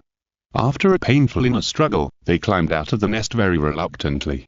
There was no way. A shameless guy said that if they didn't get up, they would have no food in the morning. As for what happened last night, it didn't affect them much. Well, who made them small and locked in the room by Kinzu? After eating the delicious breakfast prepared by Eva's mother, the two pairs of brothers, with full bellies, came to the outside of the villa and waited quietly on an open space, waiting to start a new day of training. Extra update for the leader who rides a pig to the grassland, 6/20, chapter 687. Early morning playfulness. While the little guys were waiting to start a new day of training, Kinzu was still snoring well after last night's tossing and turning. Not to mention Kinzu, even the beautiful Zhu, who was always strict with herself, was still sleeping soundly. Well, sister, do you think you should go and wake them up? Eva, who was sitting on the sofa, looked at the little guy shivering outside and felt distressed. Dale looked upstairs and shook her head gently. They slept very late yesterday, let them sleep a little longer. But what about these little guys? Eva frowned slightly, feeling a little reluctant. You can take them for a run, or just let them come back.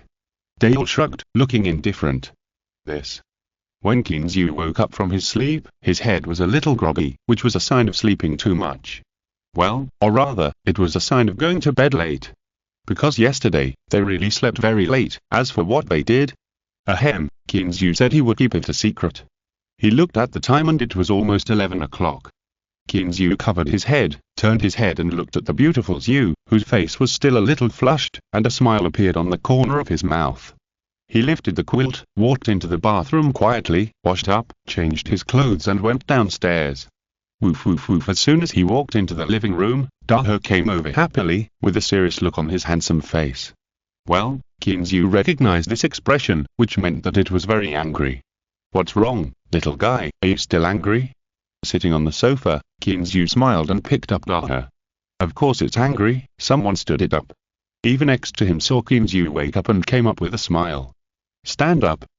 Kinzu was stunned, then slapped his head and finally reacted. You were talking about exercise. Okay, it is indeed my fault today. Rubbing Daho's little face, Kinzu sincerely expressed his apology. Well, it would be better if the hateful hand was taken away. This is what Daho was thinking at the moment. There was no way.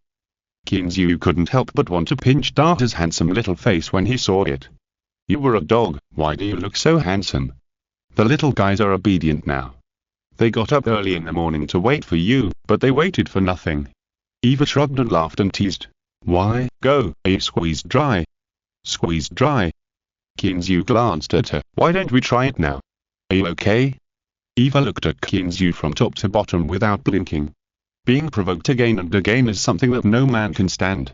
Therefore, the little apology he just made to Daho had long been thrown out of Java by Kinzu. Looking at the owner who was rolling with Eva's mother with some resentment, Daho shook his little tail and went to find his little friend for comfort. In a corner, Kinzu, who had proved his strength, walked out of the villa refreshed. Under the porch, the white tiger had already woken up and was lying on the ground, licking the wounds on his body. After a night, the blood on the white tiger's body had dried up and stuck to the hair, which looked very ugly. Kinzu frowned slightly, thought for a while, and then went to pick up the water pipe, called the white tiger to a pool, connected the faucet, and began to help him wash his body.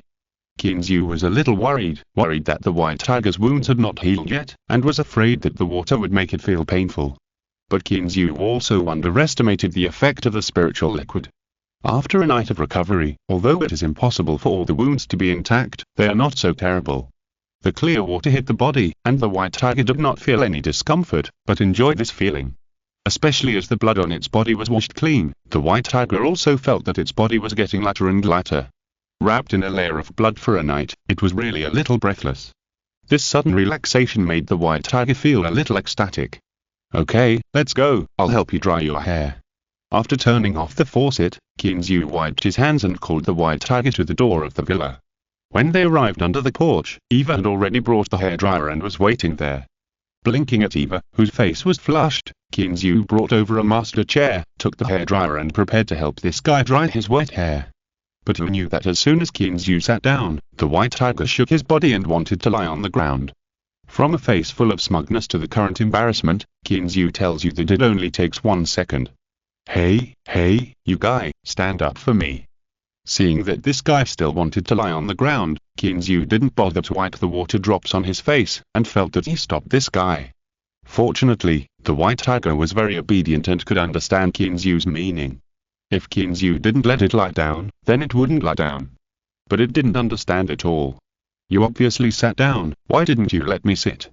Eva beside him was laughing so hard that she fell backwards. Especially since Kinzu was still showing off today and wore a light-colored cashmere coat, now it was covered with water stains. Attracted by the laughter, the beautiful Zhu, who had just gotten up and washed, came out and asked in confusion, "Sister Eva, what are you laughing at?" Pointing at Kinzu, Eva told her what happened just now, which made Zhu Mengyo smile. However, compared to Kinzu's embarrassment, she was more concerned about Belu's injury.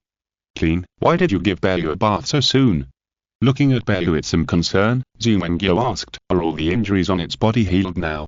"It's okay." Kinzu turned on the hairdryer, and while helping Belu blow his wet hair, he said without looking back, "The injuries on its body are almost healed.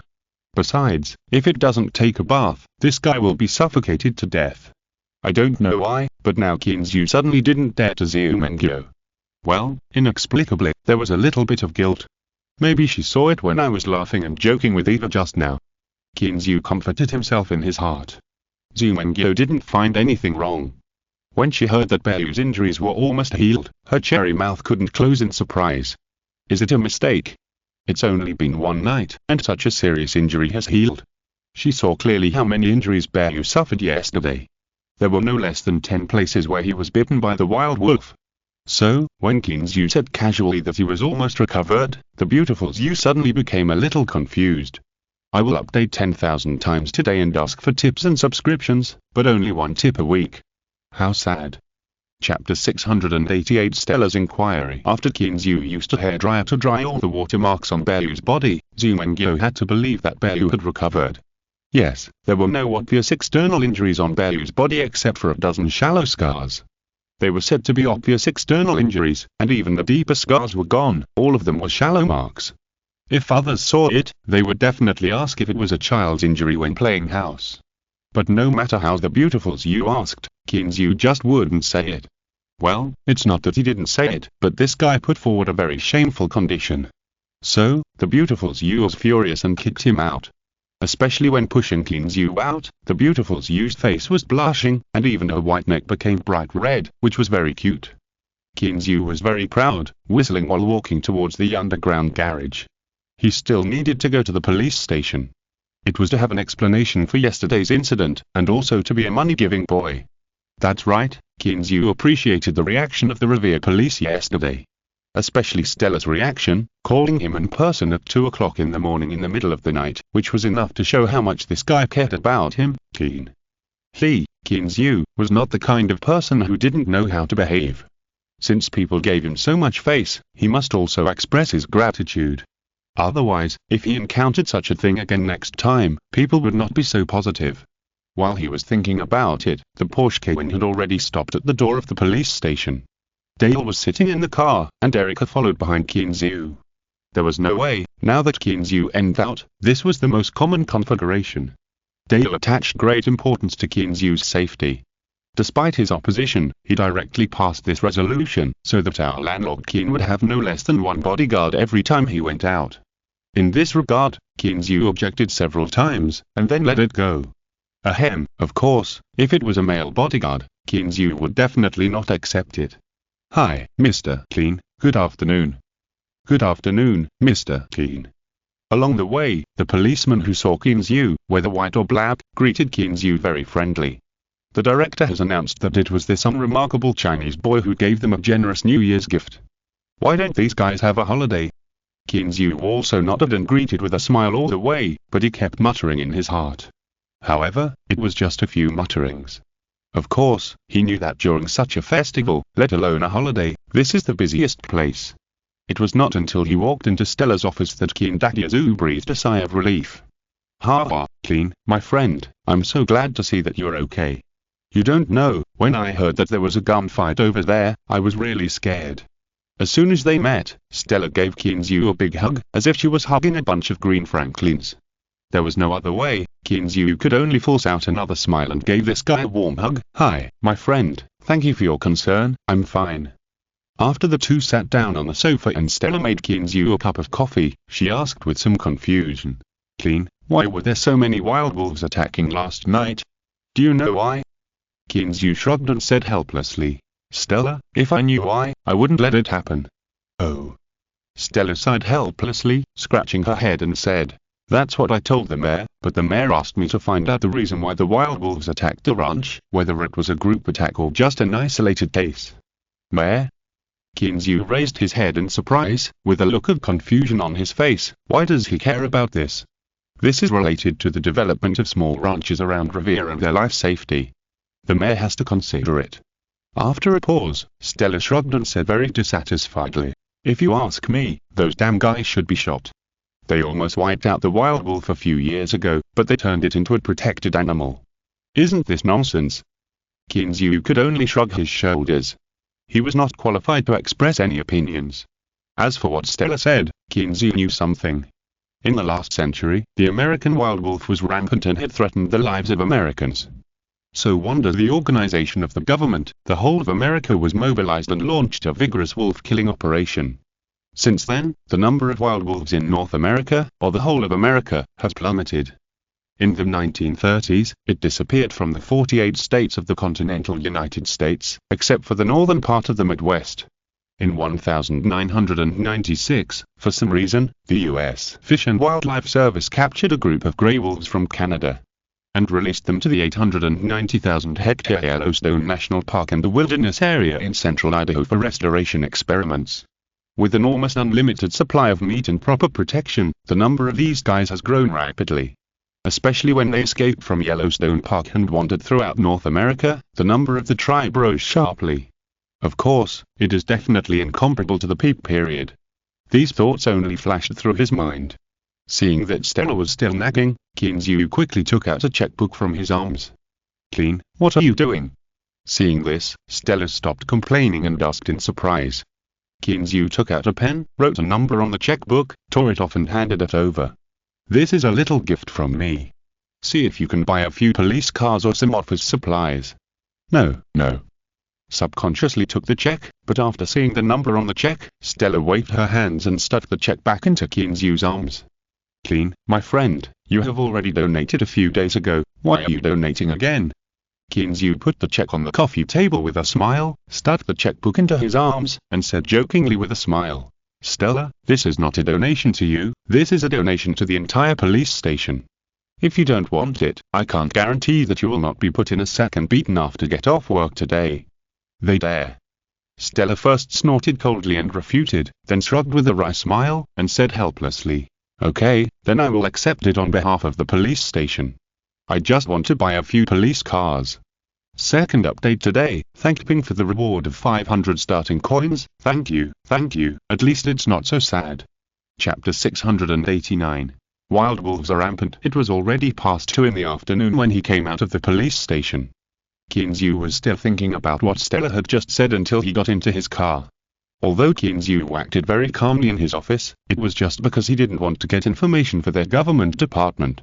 The reality now is that he himself didn't know why the wild wolves attacked him. The first time, it could be said that a few wild wolves attacked the cattle in his ranch for food. But what about the second time? Did they really come to avenge their companions?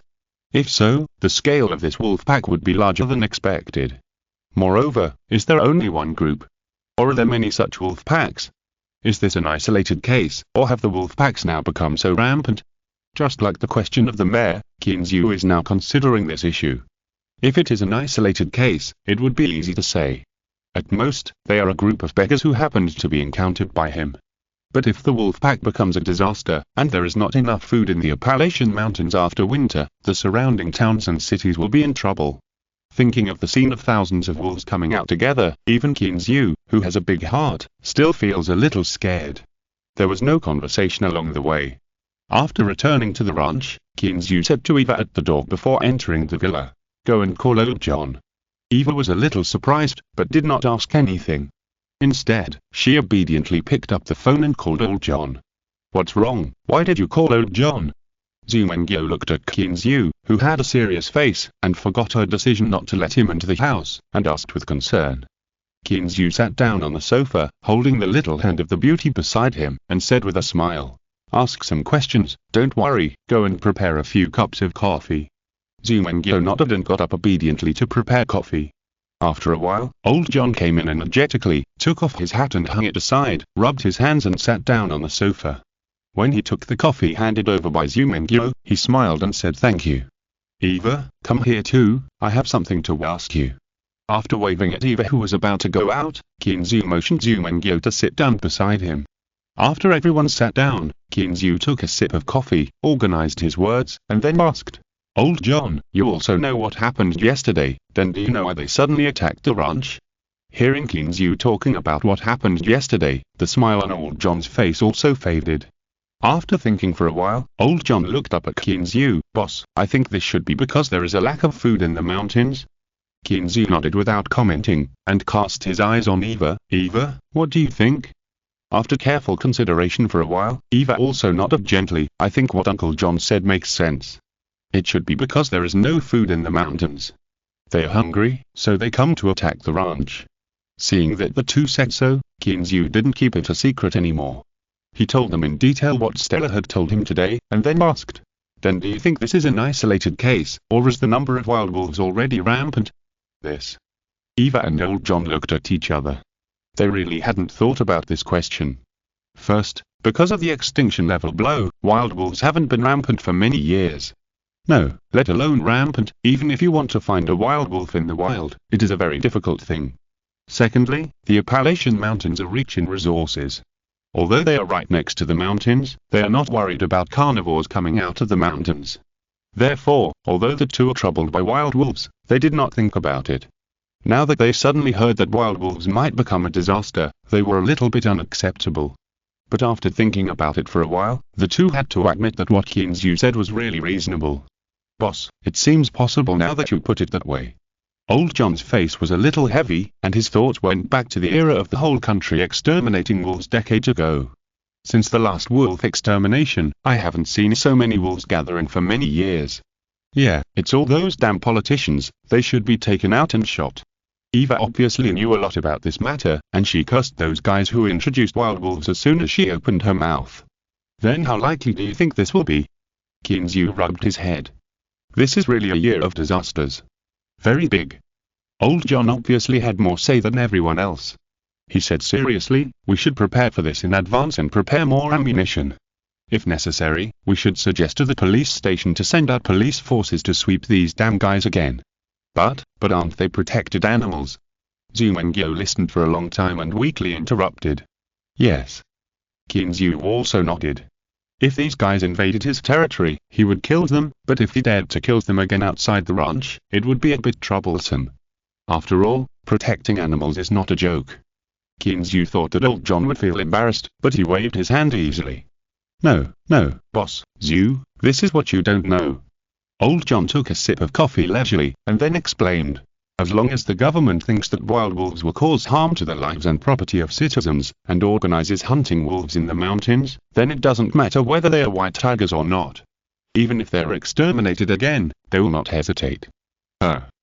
Kinzu and Zumengyo looked at each other, and they saw surprise in each other's eyes. "There is such a thing?" Kinzu was very surprised. "You know, in some places, it is not a crime for protected animals to eat or hurt people, but if you dare to hurt or kill them, it is a crime. This requires government approval and government organization." Old John shook his head, put down the coffee and sighed. "This matter is not that simple. For such things, the government will generally consider it very carefully. Doesn't that mean that I missed an opportunity today?"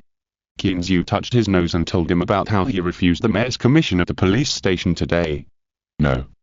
Old John shook his head, and finally a smile appeared on his face. "Our mayor is still very capable.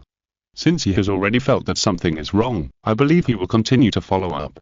Today's third update, extra update for the leader of the pig riding grassland, 7/20 chapter 690 video. Although Kinzu was somewhat non-committal about old John's words, he did not refute them. After all, this was a hope, wasn't it? After sending the two away, Kinzu curled up on the sofa, sipping his coffee, and wondering what was going on in his head. "Clean, I suddenly feel that America is so dangerous. The beautiful Zhu sighed lightly, leaned her head gently on the sofa, and complained lazily. Hee, how could it be? Qin Zhu reached out and gently stroked the beautiful Zhu's smooth little hand, comforting her. Don't think too much, we are all people with guns, how can we be afraid of some beasts? Hearing Qin Zhu's words, Zhu Mengyo blinked her beautiful big eyes, sat up and said seriously. Then you say, should I also learn how to shoot a gun? As for this, Qin Zhu pondered for a moment, then nodded with a sly smile, I should learn it, otherwise it would be a bit of a waste. Waste? Zhu Mengyo's big eyes flashed with a few traces of confusion, and she didn't quite understand what Qin Zhu meant. Ahem, nothing, let's go to the shooting range now, I'll teach you how to shoot. Qin Zhu coughed twice, and quickly raised his hands in surrender under the gaze of Zhu Mengyo's pure eyes. When they got upstairs, Qin Zhu opened the gun cabinet, picked out a Beretta with less recoil, and then took Zhu Mengyo to the shooting range. I don't know if it's because the novelty has worn off, but Qin Zhu has rarely come here since the shooting range was built. Even if he comes occasionally, he will leave after playing a few games. If Eva and Dale didn't come to clean it frequently, such a luxurious shooting range would be covered with dust. After opening the door, Qin Zhu walked in with Zhu Mengyo, followed by the two brothers Daha. The brothers Da may know that their father is injured, so they have been circling around Bayu all day, and they act like a spoiled child from time to time, which makes Zhu Mengyo want to go over and kiss him. However, noticing Bayu's vague look, she became a little timid again. So today, Zhu Mengyo spent the whole day at home playing with the two little huskies, and her relationship with them has improved by leaps and bounds. Well, Qin Zhu admitted that as long as there was something delicious, these two idiots would get close to anyone. Putting aside his messy thoughts, Qin Zhu spent the whole afternoon in the shooting range, teaching the beautiful Zhu how to shoot a gun, a pistol. Ahem, of course, during this period, it was necessary to have some sweet time. It was not until Eva came to call the two of them for dinner that Qin Zhu was satisfied and came out of the shooting range with the beautiful Zhu, whose face was flushed. Along the way, Eva's eyes were a little strange. She felt that these two people did not seem to be practicing shooting, but rather like doing something inappropriate for children. Being looked at by Eva's strange eyes, Zhu Mengyo's little hands never left the soft flesh on someone's waist, and she muttered with an embarrassed look. You bad thing, I won't let you accompany me tomorrow, I'll let Dale teach me to practice shooting. No, Qin Zhu got a little anxious when he heard it. How could such a good thing be given to others? Wife, look, my shooting is so good, why should I trouble others? Others have their own things, right? Humph. The beautiful Zhu raised her little head proudly. No matter how good your shooting is, can it be as good as Dale's? Well, it depends on where we are competing. Qin Zhu chuckled twice and muttered softly. If we compete in bed, it really depends on whose shooting is better. What did you say? Zhu Mengyo didn't hear it clearly, and asked subconsciously. No, nothing. Qin Zhu waved his hands quickly, and smiled at Zhu Mengyo's suspicious eyes. I mean, isn't Dale busy with something else now? Let's not bother her. What's the matter? Zhu Mengyo curled her lips. Hasn't Dale been helping you herd these 2 days? Let her come and teach me, and you can go herd yourself. Talking and laughing all the way, the few people soon returned to the villa. And Qin Zhu, after many ineffective resistances, had to give up the wonderful job of teaching the beauty to shoot a gun. According to the words of the beautiful lady Zhu, let you teach me. I'm afraid that I have learned to kill before I learned to shoot a gun. After dinner, Qin Zhu entered the bedroom upstairs, turned on the computer, and uploaded all the photos he had taken in the past 2 days. There were wild wolves, white tigers, and fighting. There were even Erica and other women holding weapons and guarding Qin Zhu. When Qin Zhu uploaded the photos to the space, it immediately caused an uproar. Just when Qin Zhu was about to accept the envy and jealousy of others, a video request suddenly popped up on his phone. It's broken. Looking at the familiar name, Qin Zhu's forehead was sweating.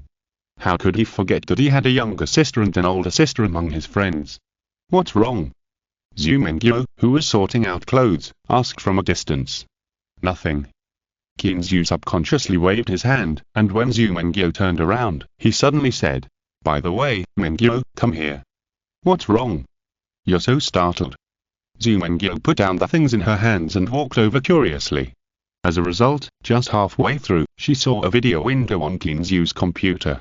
After a while of shaking, a middle-aged woman with a kind face appeared in it. Ah! Subconsciously screaming, Zhu Mengyo turned around and wanted to escape. Kinzu chuckled twice, grabbed her soft and boneless little hand, and pulled her to his side. What a joke, let you run away, what should I do? King's mother on the other side of the video was also a little confused. She was frightened by the bloody photos sent by her son. She called him. She was going to teach him a lesson, but now she was a little overwhelmed when she saw the beautiful girl in the video. This, shucks you, is this your girlfriend? So beautiful. After hesitating for a long time, King's mother asked directly. Well, yes, Mom, this is your daughter-in-law. Kinzu smiled evilly and pulled Zumengyo, who was wearing pajamas and was a little overwhelmed, over. Zumengyo's face was very red now, very red, and even her white neck was stained with a touch of red.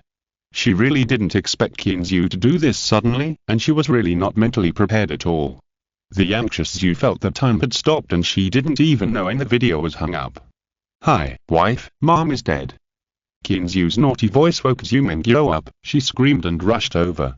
Ah, you bad guy, I'll beat you to death, why didn't you say hello in advance? Today's 4th update, extra update for the leader of the piggy riding on the grassland, 8/20 siest escuchando esta novela on canal distinta a mundo fanfic novelas, significat lo descarga and y subiran sinis fuerzos invitamos cordialmente visitar nuestro canal. Mundo fanfic novelas all encontras la versión original de esta historia y podrás explorar muchas otras novelas de diversos narradores. Te esperamos para sumergirte en un mundo de novelas incredibles. Chapter 691 Old York's phone call. Kinzu did not dodge, but hugged the blushing Zudemia, fell on the bed, and said with a smile. Don't worry, the old lady feels very good about you and keeps praising you. Really? Zumengyo stopped for a moment, raised her head, and said with a blushing face. I didn't do anything wrong just now, right? I don't know what I said. Don't worry, you performed very well. Kinzu looked at the beautiful eyes of Zudemia and said seriously. Although it was a little sudden today, Kinzu had this idea a long time ago. Not for anything else, just to give Zumengyo a reassuring promise. At least, after meeting the parents, their affairs are settled. Moreover, he did not lie. King's mother was very satisfied with this daughter-in-law. Well, although I don't know much about her, at least she is Chinese.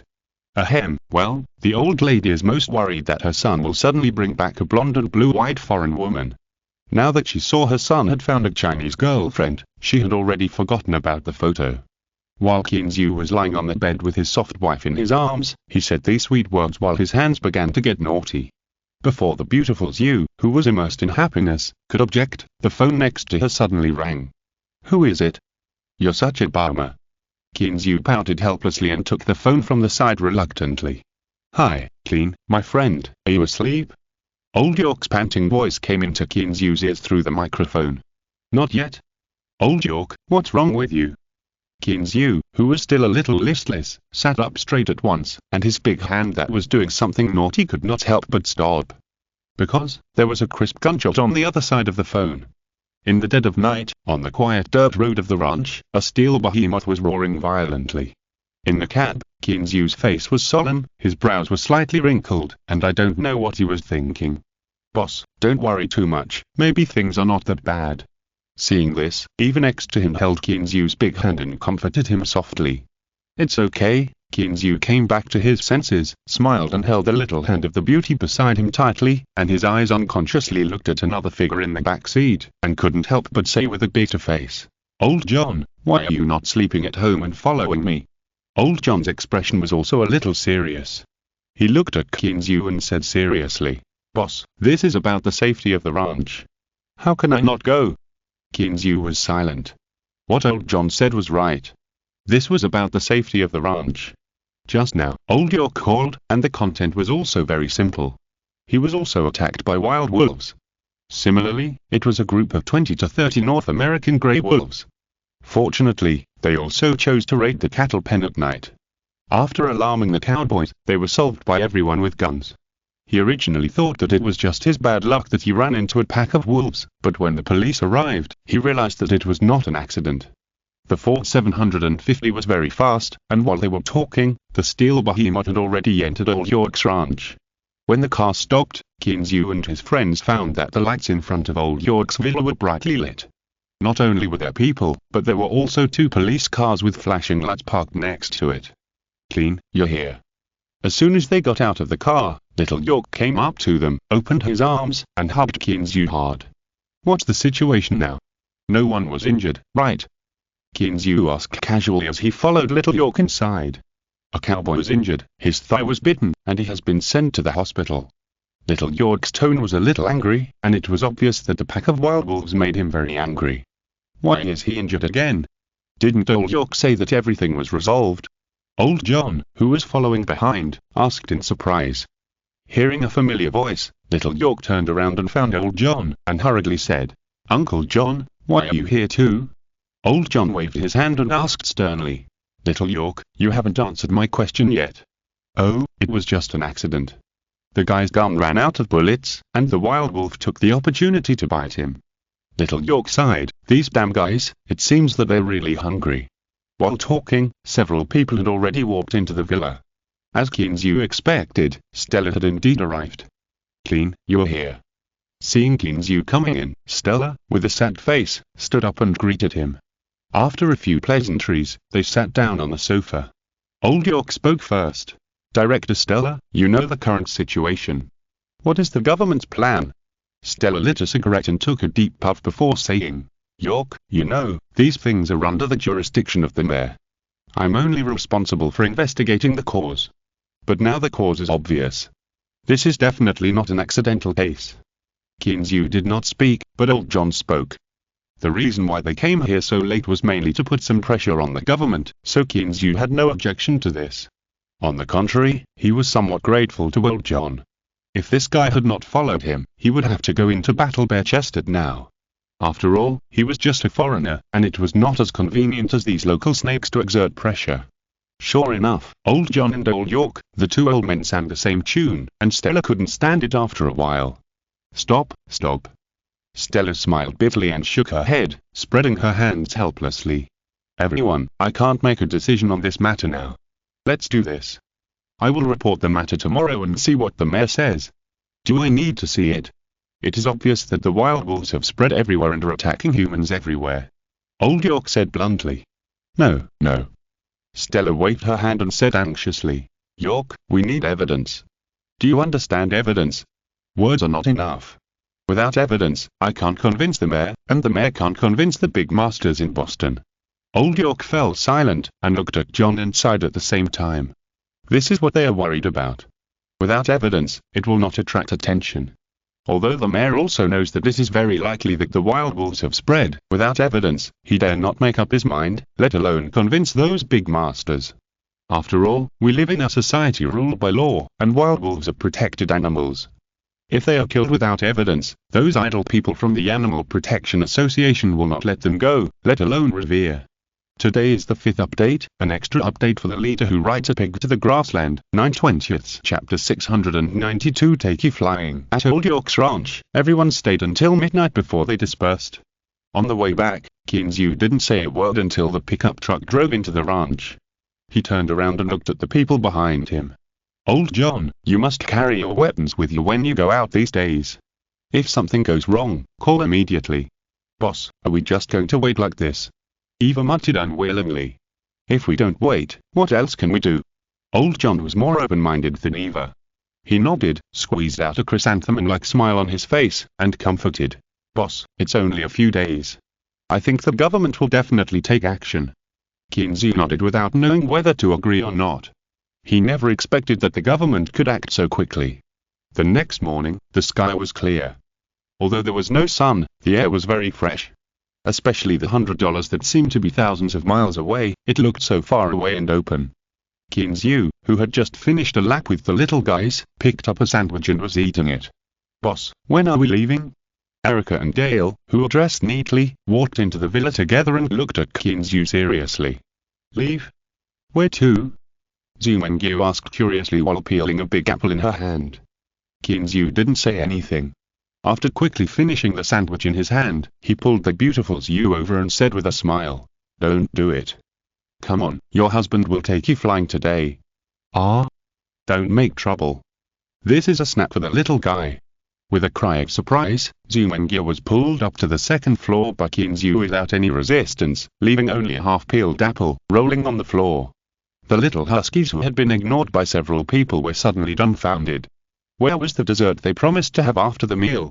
Woof woof woof. After all, the big one was smarter. Seeing that there was no one around, it immediately rushed over, picked up the half-peeled apple and ran away, leaving no chance for its brothers. The little ones were not stupid either. Just when the big one succeeded, the little ones rushed over. For a while, the little ones were fighting in the living room. Boom boom. With a loud noise, the little ones were scared, and the female bodyguards who were grazing in the distance also raised their heads alertly. Keen's you, when did you buy a plane? Sitting in the cabin of the Black Hawk helicopter, the beautiful Zhu was full of excitement, and she was excitedly leaning on the window to look down. Especially when she saw the little ones rushing out in the days and watching the villa slowly getting smaller in her field of vision, she seemed even more excited. Someone else gave it to you. Didn't I tell you? Zhu scratched his head in confusion. Mai rolled her eyes, and Zhu damely stretched out her hand to pinch this bad guy. Was she deliberately trying to piss him off? Zhu grabbed the beautiful lady's soft little hand, smiled and apologized. It's my fault. I didn't tell you. This is the gift that the local tyrant prince gave me. Is that Hunter? Is he so rich? Zhu Mengyo looked at the scenery outside and asked without raising her head. Not only is he rich. Zhu sighed with envy. He is also very powerful. You know the Black Hawk? The military version of the armed helicopter. He made it for civilian use. Hearing what Zhu said, Zhu Mengyo turned around and smiled and comforted. It's nothing. As long as you have enough money, you can do it too. Zhu was about to say something, but when he looked up, he saw the encouraging eyes of Zhu Daimya, and a warm current suddenly surged in his heart. Yes, as long as he has enough money, he can do it. Since he can't be a second-generation rich, then he can be a first-generation rich. Feeling the warmth from his hands, Zhu's heart was suddenly filled with lofty sentiments, and his desire for money became stronger for the first time. Boss, you can pay attention and observe. Even next to him was a little helpless. This is a mission, and you were talking about love again. Zhu laughed twice, took out the telescope in his hand, and gave one to each person. Mengyo, pay attention and see if there are many wild wolves in this area. Zhu Mengyo also came back to her senses, nodded in understanding, picked up the telescope, and looked through the glass of the cabin of the endless mountains below. Not to mention, Zhu picked the right time. Now, whether it is mountains, lakes, gullies or trees, they are all white. In such an endless world of ice and snow, it is not easy for you to find a few grey-brown wild wolves. Damn, I forgot that wolves are so cunning that they must come out at night.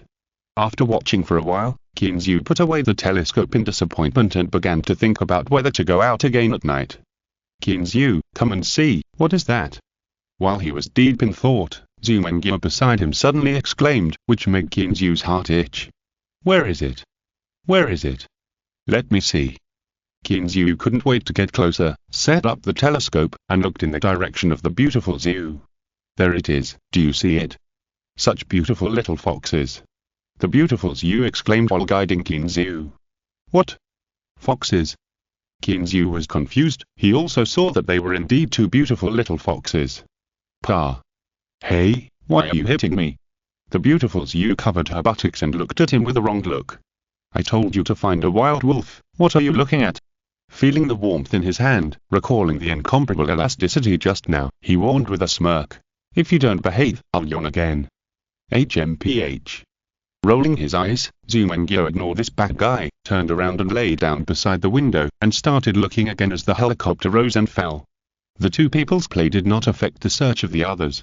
Except for Dale, who had to concentrate on controlling the Black Hawk and could not be distracted to search, Erica and Eva each had a telescope, filtering suspicious objects along the mountain range bit by bit.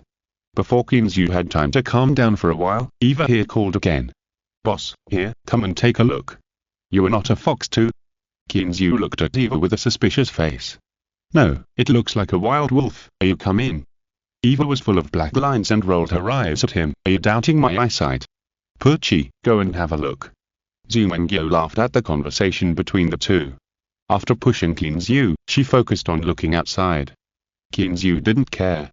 He smiled and came over, picked up the telescope, and looked in the direction Eva pointed out. It's Monday, please give me tips and subscriptions. It's even more tiring. Chapter 693. Discovery of traces. Hiss, is this a wild wolf? After Kinzu looked through the binoculars and saw the situation clearly, he couldn't help but take a breath. On a low-lying hillside, on the snowy ground less than 100 square meters, there were dozens of small black shadows scattered around, moving constantly. However, because the distance was too far, it was impossible to see without binoculars. Even if you use a telescope, if you don't look carefully, you can't see clearly whether it is a wild wolf or not. Quick, Dale, move closer and lower the altitude a little. After giving Eva a thumbs up and praising the girl for her good work, Kinzu picked up the headset and gave Dale an order in the cockpit. Soon, Dale followed Kinzu's orders and the helicopter began to turn slowly. As the helicopter slowly approached and the altitude slowly decreased, Kinzu could see more and more clearly. Wild wolves. Really wild wolves. A dozen great brown North American grey wolves were tearing apart a corpse that was not clear what it was. The remaining dozen wild wolves were keeping watch. They watched the surrounding movements with eager eyes, and would pounce if something went wrong.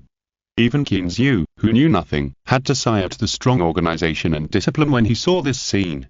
With delicious food in front of him, he could still resist the temptation and let his companions share their food first. He deserves to be called one of the strongest hunters in North America. The loud noise of the helicopter also disturbed the wolves that were eating. They stopped in panic, gathered together, and raised their heads to let out a shrill wolf howl. Well, Kinzu said that he couldn't hear it. He just compared their mouth shapes and made a rough guess. Quick, where's the camera? Take pictures, don't wait for them to run away. Kinzu put away the telescope and just shouted twice, but found that Eva and Zumengyo had already come over and were taking pictures. After the two finished filming and put away the camera, Kinzu looked at the somewhat panicked wolves below and said with some regret, I really want to shoot them. However, before he finished speaking, an M16 was handed to Kinzu. You still brought a gun? Kinzu looked at Eva suspiciously. His memory was not that bad, right? Why didn't he remember that this girl brought a gun? Dale's gun, my gun is not this one. Shrugging, Eva pointed at Dale in front of her. Okay, but how do I shoot? After muttering a few words, Kinzu held the gun, but didn't know what to do. Seeing this, Eva took the air walkie-talkie and said a few words, and then directly opened a window. You can still open a window. Kinzu was stunned and almost reached out to pull Eva back. Why? He was afraid that this girl would be taken out by the airflow. He remembered that he had seen a news report a few days ago, where a window of a passenger plane was broken and the captain flew out directly. If he hadn't been lucky and tripped over his instep, he would have died. After opening the window, Eva couldn't help shivering in the strong cold wind. No, it's okay, boss. A helicopter is not a passenger plane. It doesn't fly high and there is not that much air pressure. It's okay to open a window. Kinzu couldn't help but breathe a sigh of relief when he heard it. He shivered and wrapped his coat tightly. Looking back, he saw that the beautiful Zhu had already hidden in the corner. So he didn't waste time, checked the bullets in the M16, and then stretched out the gun. The two girls just breathed a sigh of relief, and saw Kinzu shrinking his head again. Well, Eva, is this still within the scope of the ranch? Are you going to fight or not? Even though Eva had such a good temper, she wanted to go crazy now. Fight? Can't I fight? Why are you so fierce? After muttering a few words, Kinzu raised his gun and began to aim.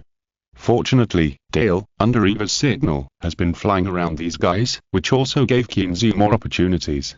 Otherwise, with such a slow time, the wolf pack would have been nowhere to be found. Bang! Bang!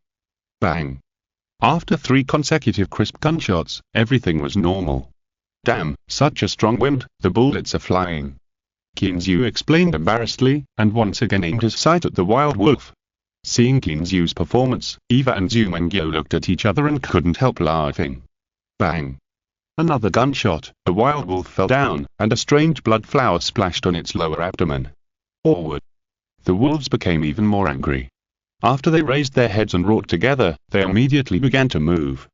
These guys are not fools, or rather, there are no fools among wild wolves. They are born cunning and never go against creatures stronger than themselves. Once they see that the situation is not good, they will definitely run away first. As for why that dozen wild wolves didn't run away that day, how could Kinzu know? He was not an expert in animal research. Retracting his thoughts, Kinzu kept his hand holding the gun steady and fired 3 shots before the wolves completely escaped. After 3 shots, 2 wolf corpses were left, and one of them was lame, but it still escaped bravely. These guys are so boring, they only know how to run away. He aimed a few more times. Not only was the target small, but they also hid behind obstacles, which made Kinzu roll his eyes in frustration. Boss, aren't you talking nonsense? Eva closed the window with a smile and teased. You know that they are cunning, but you still don't allow them to escape. Kinzu laughed and didn't refute. He just rubbed his hands and said with a little trembling, this is really not something that ordinary people can bear. You, just to kill 2 wolves, is it necessary? The beautiful Zhu came out from the corner, held Kinzu's hands, and looked at him with some coquettishness. Well, am I doing this for fame? Who made them so arrogant? At this point, Kinzu became a little worried again.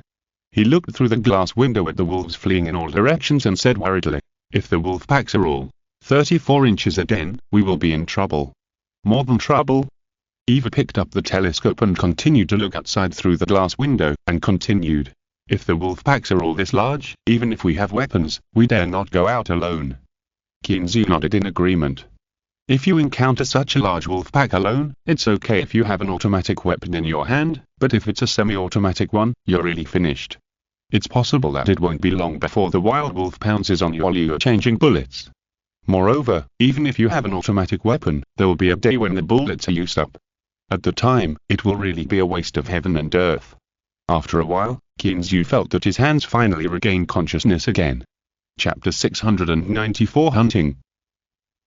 When the helicopter landed on the helipad again, Kinzu and his companions walked down from it with embarrassed faces. When they got downstairs, Kinzu had just sat down on the sofa when Eva couldn't wait to say, Boss, let's go find the mayor now. Wait a minute, let me take a look first. Waving his hand, Kinzu took the camera and began to flip through the pictures one by one. A dozen, 20 or so, another dozen, and this one has more than 30. The more he looked, the more embarrassed Kinzu's face became.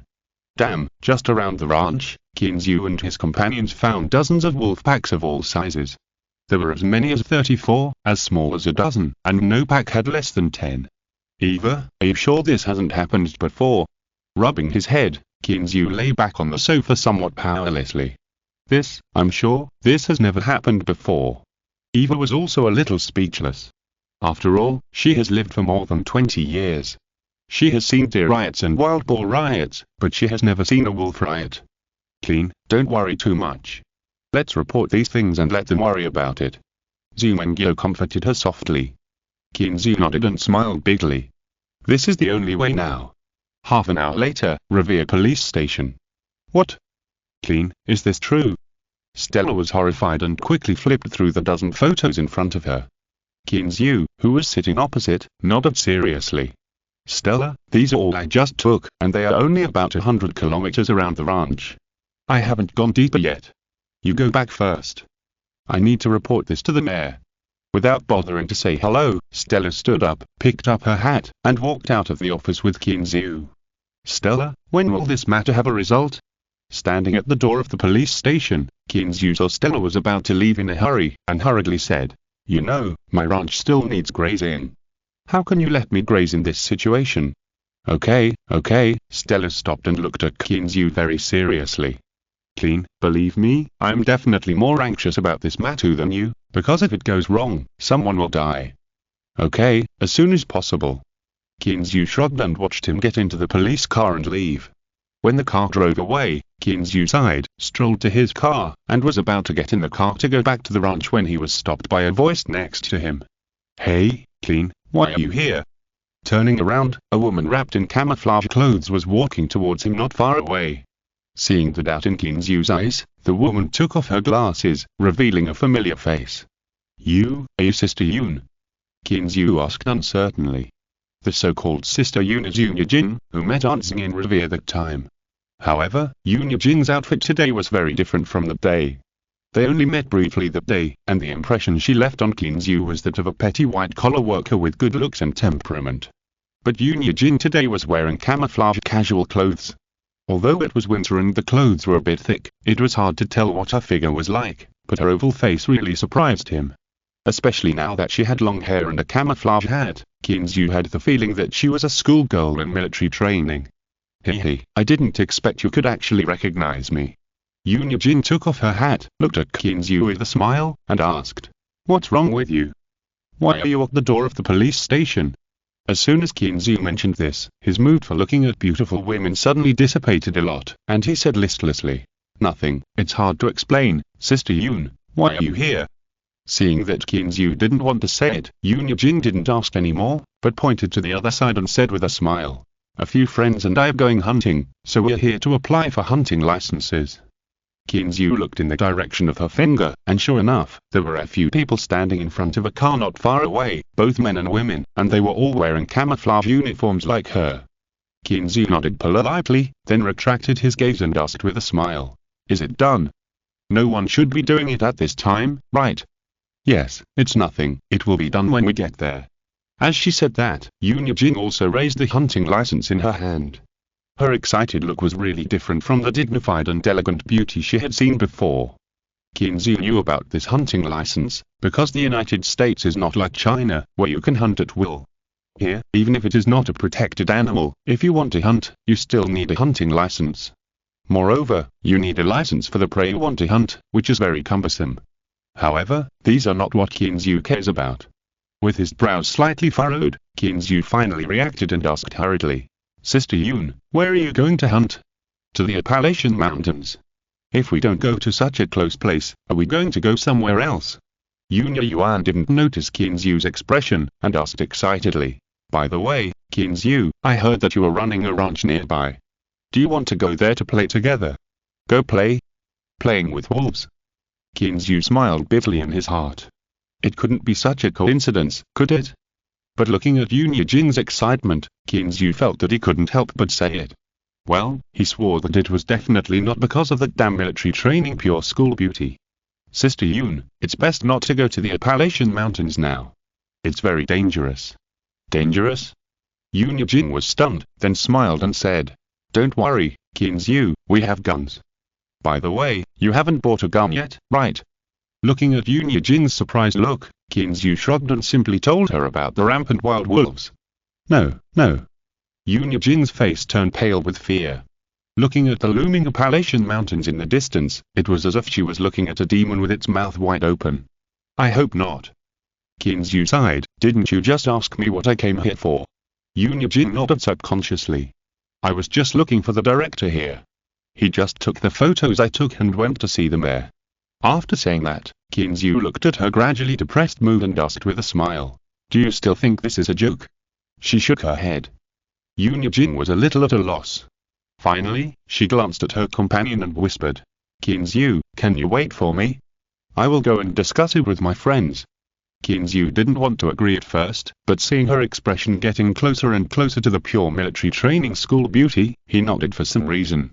Chapter 695 Yoon Yujing's conflict. A moment later, several men and women followed Yoon Yujing and walked over. When they got closer, Kinzu realized that the 6 people were all Asian. Before Kinzu had time to say hello, one of them, a girl who looked only in her early 20s with short hair and a pretty face, asked in fluent Chinese, "Handsome boy, is what you said true? Are there really so many wild wolves in the mountains?" Kinzu shrugged, leaned against the car door, and said helplessly, "What's the benefit of me lying to you?" Yes, the girl was speechless for a moment, not knowing what to say. Seeing this, Yoon Yujing smiled and said, "Kinzu, this is Cheyenne, my best friend." She didn't mean that. She just felt a little disappointed. After all, we were all planning to go directly into the mountains today. Kinzu nodded and said with a smile, "I know. I'm just giving you some advice. If you really want to go, it's better to bring more ammunition or something." After hearing what Kinzu said, one of the young men in the group became unhappy and shouted, "Are there any wild wolves? You are not trying to scare us on purpose, are you?" Another man nodded and echoed, "Yes, we have lived here for several years and have never heard of any wild wolves. Don't you know that wild wolves in the United States are almost extinct?" Another woman also said, "Yes, besides, the Appalachian Mountains are not some deep mountains and old forests. People go in and out of the remaining branches every day, and I haven't heard of any accidents." After several people talked about this, Xiaoyan also became excited. She rolled her eyes at Kinzu and muttered, "What's the matter?" "That's right, I just remembered that wild wolves in the United States are protected animals, okay? There are only a few of them left. I was almost scared to death by you." Okay, Qinzhu couldn't stand the noise anymore and quickly raised his hands in surrender. It's my fault, I scared you, okay? Ignoring the unhappy looks of several people, Qinzhu nodded at Yunjin, greeted her with a smile, and then opened the car door and sat in. Watching the Porsche Cayenne go away, Xiaoyan still muttered unwillingly. Sister Yun, what kind of friend do you know? Can you talk nonsense about this? Aren't you afraid that others will sue him for spreading rumors? Yeah, I went hunting in the Appalachian Mountains last month. Let alone hundreds of wolves, I didn't even hear the sound of a wolf. The young man who spoke at the beginning curled his lips at the receding car with some disdain, turned around, and said with a smile. Sister Yun, Yanyan, let's not listen to this kid's nonsense, let's get going quickly, I'm a little hungry. Yunjin was also a little overwhelmed by the noise of several people. Seeing that Qinzhu had left, she immediately shouted. Why are you making so much noise? Be quiet. After everyone shut up, Yunjin rubbed her swollen head, looked at the woman in the team who had been silent, and asked, Nanan, what do you think we should do? The woman called Nanan by Yunjin didn't look very old, probably about 23 or 24, about the same age as Yunjin. But what was different was that this woman called Nanan, in addition to her long hair tied behind her head, also had an impressive bust.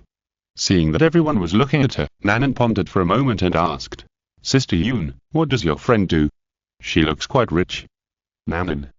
Yunjin's voice at this moment was full of murderous intent. Oh, okay, then don't tell me. Nanan pouted her lips and acted scared. Seeing that Yunjin was really going to take action, she smiled and said, Actually, I think he is right. The Appalachian Mountains are already very dangerous. Why are we going there? It's better to go home and sleep. The quilt is so warm. Ouch. Yunjin glared at Nanan who was covering her head. She felt depressed. None of these guys were reliable. Yunjin, how about this? At this time, a man who looked to be about 25 or 26, with a 3-7 haircut, said with a smile. I will go back and get more bullets. Just like what your friend said, whether it is true or not, it is always a good idea to bring more ammunition. Yes, Xiaoyan seemed to admire the man very much. Seeing him speak, he quickly said, Since Brother Yang said so, let's prepare more ammunition before we go. Yunjin glanced at her friends and saw that no one had any objection, so she nodded in agreement. When everyone went back to prepare their ammunition, Nanan saw Yunjin looking worried, so she said, Sister Yun, are you still thinking about that? Aren't all the arrangements made? Yunjin shook her head and said irritably, But I always feel uneasy. Well, just like Yan and the others said, there are not many wild wolves in the United States. Nanan held Yunjin's arm and shook it, smiling and said, Besides, we are just going around outside, and we don't forget to go deep inside, what are we afraid of? Maybe. Although she felt that what her friends said made sense, Yunjin felt as if a big stone was pressed on her heart as long as she thought of Qinzhu's serious face, and she couldn't breathe. Qinzhu didn't take what happened here seriously. They were just a few little brats, what else could he say? Did he have to debate with a few people about the possibility of wild wolves around? However, thinking of the hundreds of wild wolves wandering around, Qinzhu was still a little uneasy. Qinzhu took out his cell phone and thought for a while before calling Stella. What's wrong? Qin, is there anything else? Stella's voice was low, and if Qinzhu hadn't had good hearing, he might not have heard it. After a moment of hesitation, Qinzhu realized that this guy should be in a meeting or reporting to his leader. Since he knew that the other party was inconvenient, Qinzhu didn't waste any time and quickly told the story. At the end, he didn't forget to remind him, Mr. Stella, I heard that many people are going to the mountains these days, so you should pay attention now. Well, I know about this, I will pay attention, thank you, Qin. After Stella thanked him in a low voice, he hung up the phone. Looking up at the middle-aged white man with a beard in front of him, Stella said seriously, Mayor Wesley, based on the situation just now, I think we should pay attention to it. We must not let those beasts threaten our safety and destroy our homes. Chapter 696 Meeting. When Qinzhu returned to the ranch, Zhu Mengyo couldn't wait to ask, Qinzhu, what did they say? Qinzhu lazily leaned on the sofa, gently stroked the beautiful Zhu's hair, and said with a smile, They still need to discuss it, this can't be rushed. Ah, still discuss it? Zhu Mengyo leaned on Qinzhu depressedly, and said dissatisfiedly, It's already urgent, how can we discuss it? Qinzhu shrugged, bureaucracy, what can you do? After a pause, Kinzu looked up at Eva, who was busy in the kitchen, and asked loudly, "Eva, old John didn't let the cattle out today?" Hearing this, Eva poked her head out of the kitchen and replied, "No, boss, didn't you say yesterday that we won't graze these few days?" Kinzu nodded, stretched, and said helplessly, "Not only these few days, it is estimated that we won't be able to graze for a long time, and I don't know if there is enough hay to consume." "It should be enough, right?" Eva was a little uncertain. After all the hay had been sold by Kinzu. Noticing Eva's eyes, Kinzu was a little depressed. "What are you looking at? I didn't know this would happen." After thinking for a while, Kinzu muttered to himself, "If there is not enough hay, then we will wait for the snow to melt, and I will go to harvest some fresh grass. I don't believe that a living person can be suffocated to death by urine." Stella's actions were faster than Kinzu imagined. Just when he had just finished a sumptuous dinner, the mobile phone on the coffee table rang. As soon as he picked up the phone, Kinzu couldn't wait to ask, "Stella, you called me at this time, is there any news?" The other end of the phone was stunned for a moment, and then laughed. "Clean, you are still smart." After a pause, Stella immediately exclaimed, "It's like this, Mayor Wesley will hold a meeting at around 2 p.m., and he hopes to invite you to attend, is it okay?" "Meeting?" Kinzu frowned again, and he was a little dissatisfied in his heart. At this time, they neither tried to stop the wolves from leaving the mountains nor stopped people from entering the mountains. If something went wrong, who would be blamed? As if she had noticed Kinzu's thoughts, Stella explained with a smile, "Clean, this afternoon's meeting is mainly to invite you ranchers to participate. I want to discuss with you how to borrow the road and fight against the wolves together." Kinzu was relieved, nodded readily, and said with a smile, "Okay, I will be there on time." After hanging up the phone, Zumengyo next to him said listlessly, "What did those officials say?" "We still need to hold a meeting to study it." Kinzu nodded slightly and explained the matter with a smile. "So, they have already started to prepare for it?" Zumengyo was immediately surprised. Reaching out and scratching the little girl's upturned nose, Kinzu smiled and said, "Do they dare not prepare? How many people have entered the mountain in the past few days? If something happens, who can bear it?" Zumengyo nodded as if she understood, yawned a little, waved her hand, and said, "Then you go, I'm going to sleep for a while, I'm so sleepy." Kinzu looked at the time. It was already past 1 in the afternoon, and there was not much time left before the meeting, so he nodded and walked out of the villa.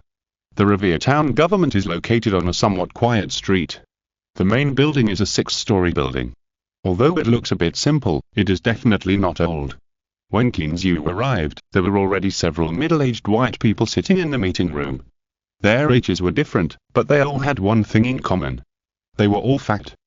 Kinzu felt that the proportion of middle-aged and elderly people in Europe and the United States who were fatter was much higher than that in China. "Hi, Clean, this way." Just as Kinzu was thinking, a familiar voice sounded next to him. Turning around, he saw old York waving his hands vigorously in the seat next to him. Ignoring the curious looks of others, Kinzu came to old York and sat down, smiling and asking, "Old York, why are you here so early?" "Early? I wish I could come earlier." Helplessly spreading his hands, old York pointed to a white old man next to him who also had a beer belly, and introduced him with a smile. "This is Aaron Carroll, my neighbor, but his ranch is much bigger than mine." Hearing old York's introduction, the old man named Aaron smiled and stretched out his hand to shake hands with Kinzu. When the two let go of each other's hands, old York smiled and patted Aaron's shoulder, teasing, "Old buddy, this one over here, you may have heard of it, Keen from the Great Keen Manor, his ranch is several times bigger than yours." "Oh?" Aaron looked over with some surprise, smiled and stretched out his hand again. "Hello, Mr. Keen. I was not at home when you moved here last time. I am sorry that I didn't get to meet you earlier." Although he was a little dazed by Aaron's enthusiasm, Kinzu reacted quickly and responded with a smile. "You are too polite, Mr. Aaron. You are the elder and I should go to visit you." "Ha ha, Clean, you're ignored by this guy." Old York interrupted their greetings with a smile. Looking at the confused Kinzu, he explained, "This guy just has his eyes on your family's pasture and wants to buy some next year." "Pasture?" Kinzu pretended to be confused and said with a smile, "What's the matter? If Mr. Aaron needs it, just come and get it." Aaron was about to say something when he heard the door of the conference room being pushed open again. A middle-aged white man with a beard, accompanied by Stella, strode in. Hello, Mayor Wesley. Hello, Mayor Wesley. Hello, Mayor Wesley. The people who were chatting casually greeted the newcomer enthusiastically. Hi, Keen, this is Mayor Wesley, sir. Old York saw that Keenzu was a little confused, so he quietly introduced him to him. Don't look at his young age, but he has been the mayor for several years, and the people are very satisfied with him. How old is he? Keenzu was a little embarrassed. However, when Keenzu saw Old York beside him, he understood it immediately. Well, compared with Old York, the middle-aged white man is indeed not too old. After Wesley sat down at one side of the conference table, the room gradually became quiet. Looking around, Wesley nodded slightly to Keenzu, and said without further ado, I believe everyone is a little confused by the invitation of all of you this time. Then let's ask Director Stella to introduce the whole thing to everyone. More updates for the leader of the Riding a Pig to the Grassland 10/20th Chapter 697. It turns out to be a donation. After Stella introduced the details of what happened, the conference room suddenly went crazy. Fuck. This can't be true. Yes, how could there be so many wild wolves? Are you kidding? Director Stella, are you sure you were right? How could there be so many wild wolves? Seeing that the scene was a bit chaotic, Stella knocked on the table and said loudly, Quiet, quiet. When the scene gradually calmed down, Stella turned around and turned on the projector at the back. As the photos were played one by one, the conference room became quieter and quieter. When the photos were finished, the conference room was still silent. Seeing that no one was talking, Wesley coughed lightly and said, As you can see, the current situation is very serious. We gathered everyone together just to discuss with you how to solve this matter. Now, no one said it was impossible, and their faces became very ugly. Perhaps unable to bear the depressing atmosphere, a short and fat middle-aged white man was the first to ask, Mayor Wesley, since you have discovered the problem, why don't you send the army to deal with it directly? Yes, Mayor Wesley, why don't you just send the police to deal with the problem directly? Why bother to come to us? Yes, it's useless for you to come to us. It's better to send the police directly. Otherwise, why should we support them with our taxpayers' money? Not only in China, but also in the United States. As long as someone takes the lead, everyone will be bolder. As questions are thrown out one by one, the atmosphere in the conference room gradually becomes heated again. Stella's face turned very ugly, and she was very angry about the accusations of these small and medium-sized ranchers. Just when she was about to open her mouth to defend herself, she saw Mayor Wesley knocking on the table. Wesley's prestige is much higher than Stella's. In just a moment, the conference room returned to silence again. About sending troops, ahem, this doesn't seem to be my responsibility. Looking around at the people who wanted to speak, Wesley knocked on the table again and continued. As for sending the police, Wesley turned to look at Stella and asked, Chief Stella, I remember that it doesn't seem to be the police's duty to clean up wild wolves, right? Stella nodded and said seriously, the duty of the police is to protect the personal safety of every taxpayer. Everyone was happy to hear this, and just as they were about to speak, they heard Stella continue. But now these wild wolves are just living normally in the mountains. Don't worry, when they threaten your life safety, you call the police and we will definitely arrive in 10 minutes or so. Everyone had the urge to vomit blood. If their lives are threatened, what's the use of you? Seeing that everyone was still arguing, Keenzu felt a little impatient. Just as he was about to speak, he heard a familiar voice next to him. Mayor Wesley, just tell me, what should we do now? Looking in the direction of the voice, Aaron's slightly serious face appeared in Keenzu's eyes. Well, then let me tell you what we think. Wesley looked at Aaron with satisfaction and said with a smile. First of all, I hope that in the next few days, your ranch can be open to the public so that people can pass by. Borrowing the road. Everyone looked at each other and nodded, indicating that there was no problem. In fact, as long as they were serious farmers and ranchers, no one would mind borrowing the road. After all, everyone was a fellow villager who saw each other every day, and there was no need to make the relationship so stiff. Instead, decades ago, let alone borrowing the road, even staying overnight would be fine. Ahem, I've gone off topic, let's get back to the topic. After seeing that everyone agreed, Wesley smiled and said, since everyone agrees, there is no problem. We are going to set up a bonus from the fiscal budget and call on everyone to go into the mountains to hunt wild wolves. Keenzu suddenly realized that this was Wesley's plan. However, after thinking about it, it seems that this method is the most direct and effective. The army doesn't need to think about it, and they will definitely not move for such a small matter. The police are too short-staffed and they are busy with their own cases. How can they give you extra overtime? In the money society of the United States, Franklin is basically omnipotent, and countless people will work hard for it.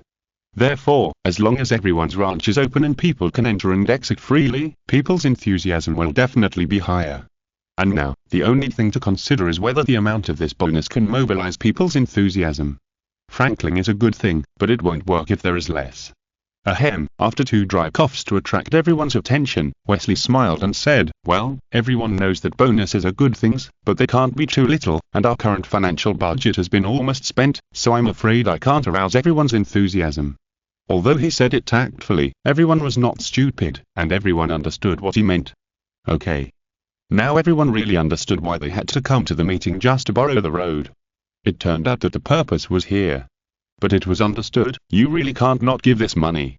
Not for anything else, as long as others give it. If you don't give it, then you will have no future. Even when it comes to your personal safety, you're reluctant to spend money. Is it necessary to keep this friend? Is this business still reliable with you? Therefore, as long as someone starts donating, then your money will definitely not be kept. And will there be no one to take the lead? Everyone expressed disbelief. Not to mention anything else, just based on this guy Wesley, he will definitely arrange someone to act as a trustee. How about this, Mayor Wesley, let's use the $100,000 from my Aaron ranch as the reward. To Keen's surprise, Aaron was the first to speak. Seeing the smiling face of the old man, many people gasped. How cruel. It was really too cruel. He asked for $100,000 right away. For many small farmers, this is basically half of their net worth. However, although everyone was dissatisfied, they didn't dare to say anything. There was no way, because this old man was the most powerful one here except Keen's. Thinking of this, everyone stopped being silent and started donating $10,000 or $20,000. With $100,000 as a base, no one dared to donate only $300 or $500, no matter how poor they were. Si est escuchando esta novela en un canal distinto a mundo fanfic novelas, significat lo descarga and y subir en sinisfuerzos invitamos cordialmente a visitar nuestro canal. Mundo fanfic novelas all encontras la versión original de esta historia y podrás explorar muchas otras novelas de diversos narradores. Te esperamos para sumergirte en un mundo de novelas incredibles. Chapter 698 Reward.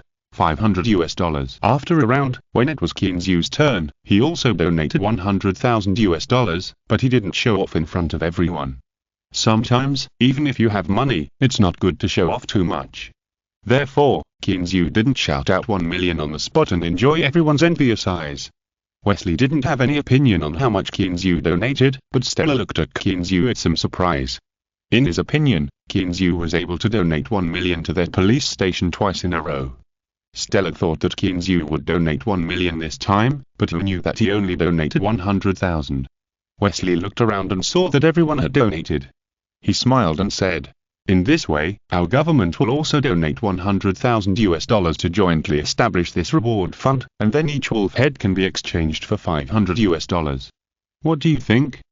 Hiss, 500? Everyone took a breath of cold air. This price, let alone those ordinary people, even they would be tempted. Mayor Wesley, in this case, will the bonus not be enough?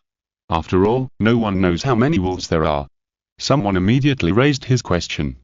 Don't worry, even if the bonus is not enough, it will be subsidized by the finance department, and you won't have to spend money again. Wesley smiled and assured. No. Everyone laughed happily, and many people muttered in their hearts that this is what I've been waiting for. As long as you don't let us pay, we will be happy even if you set the price higher. Since the discussion was over, Wesley announced the adjournment of the meeting, and everyone smiled and said goodbye to each other and left the meeting room. Hey, Keen, aren't you leaving yet? Old York stood up and saw Keen's beside him not moving, and couldn't help but shouting curiously. No, Old York, you go back first, I have something to do with Director Stella. Keen's smiled and greeted him, and watched him walk out of the meeting room. A moment later, Keen's was the only one left in the meeting room besides Wesley and Stella. Seeing this, Keen's took out his checkbook, wrote a few more times, tore it off and handed it to Wesley, smiling and saying, Mayor Wesley, I know our town's finances are not abundant. Here is 1 million, which is the reserve fund I left for those bonuses. This way, when it is not enough, it will save the financial allocation. Mr. Clean, thank you so much for your generosity. Wesley was not polite. After taking the check, he smiled and shook hands with Kinzu. I have always heard that there is a billionaire in Revere. This is the first time I have met him. I am really honored. Mayor Wesley is too polite. I have always heard of your great name. You're a rare good mayor in the whole United States. After the words came out, Kinzu realized, was this what he said? Why do I feel goosebumps all over my body? After praising each other for a few more sentences, Stella couldn't stand it anymore and interrupted quickly. Mayor, we have to release the news now and remind those who are going into the mountain to be prepared. Wesley nodded and stood up with a smile. Mr. Clean, in this case, I won't keep you here. Kinzu also stood up quickly and said with a smile, Mayor, go and do your thing, I'll go back now. After the two of them walked out of the conference room, Kinzu sat inside for a while before walking out of the 5-story building. After getting in the car, Erica, who was sitting in the passenger seat, turned around and asked worriedly, Boss, are you okay? Dale saw that they all came out and almost rushed in to find you. Erica, who said to rush in just now. Dale, who was starting the car, stumbled and almost drove the Porsche into the wall. Isn't it you? Erica blinked her big eyes in a pretentious manner, and said innocently, if old York hadn't passed by just now, wouldn't you have rushed in? You. Dale gnashed her teeth and looked at this guy, wishing she could pounce on her and beat her up. Kinzu was a little amused and waved his hands, smiling and said, okay, let's go back quickly, I know you all care about me, okay?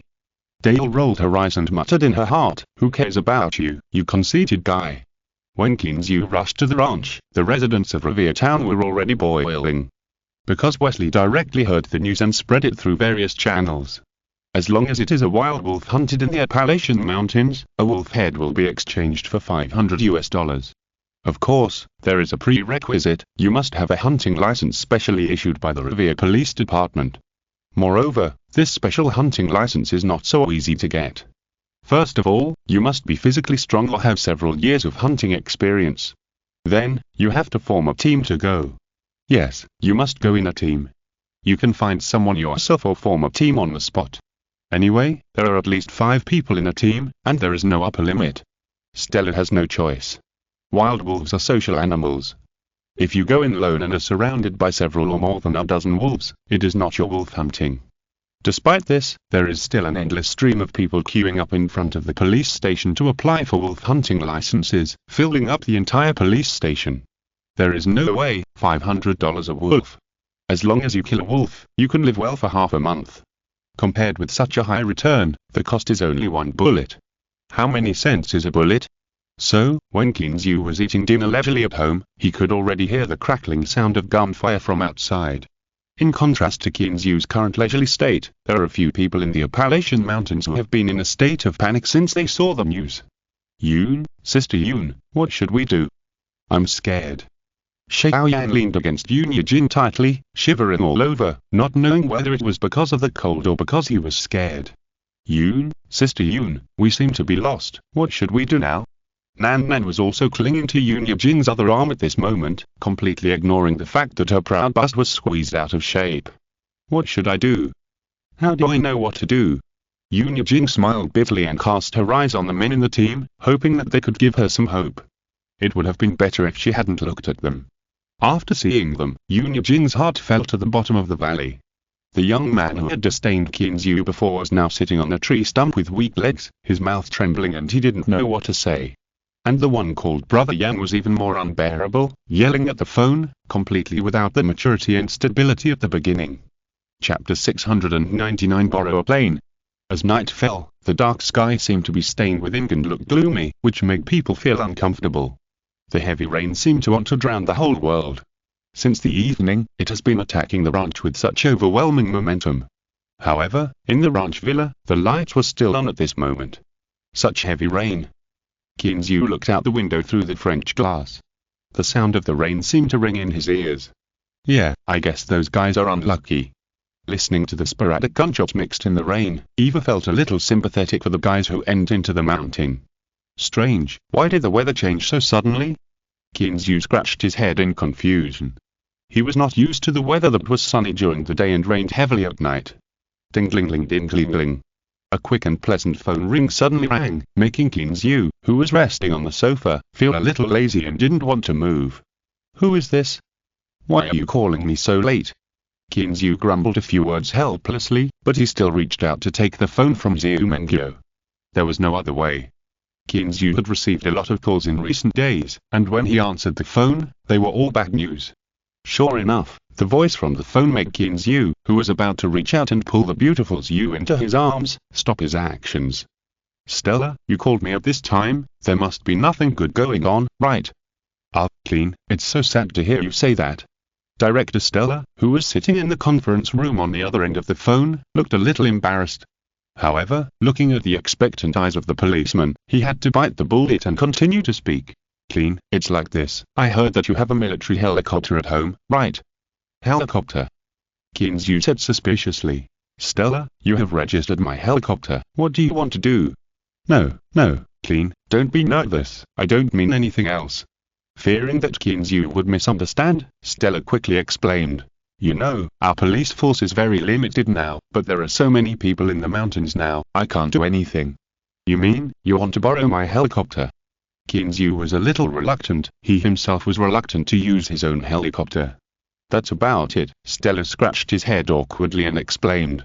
"Time is too tight now. We have received many calls for help, all of them are trapped in the mountains." It turned out that those who went into the mountains in the afternoon were only concerned about making money, and they kept going deeper into the mountains. Moreover, they usually travel in groups of several people, and are not afraid of any danger. In order to find prey, they dare to go anywhere. Many people even brought tents and prepared to camp in the mountains at night.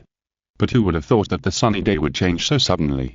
The heavy rain came without leaving people any time to prepare. After a pause, and waiting for Kinzu to digest what she said, Stella said with a heavy voice. "Clean, I know you were a very caring person.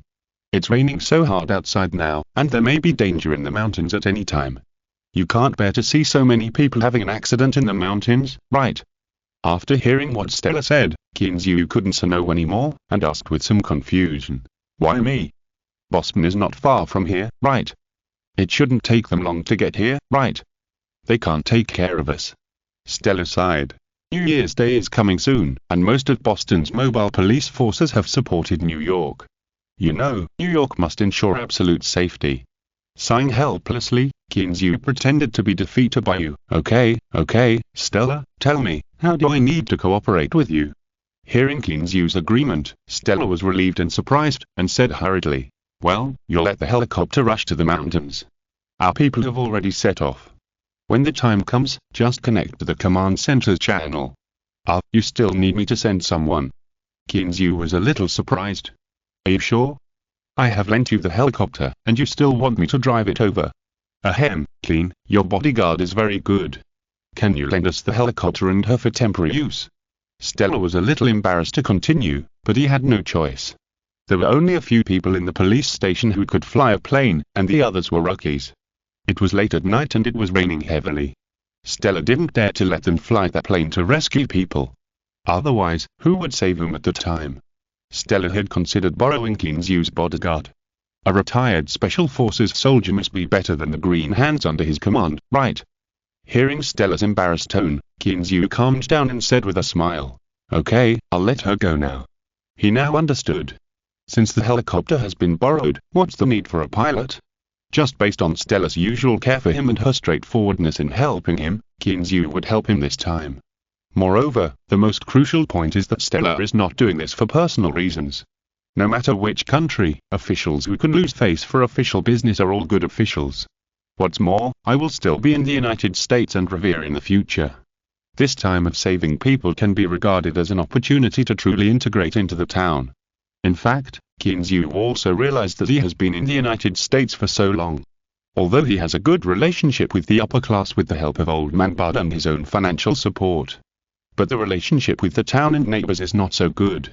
So, I only know a few people like old York and Joseph, and it is not a good thing for me to stay in the ranch all day.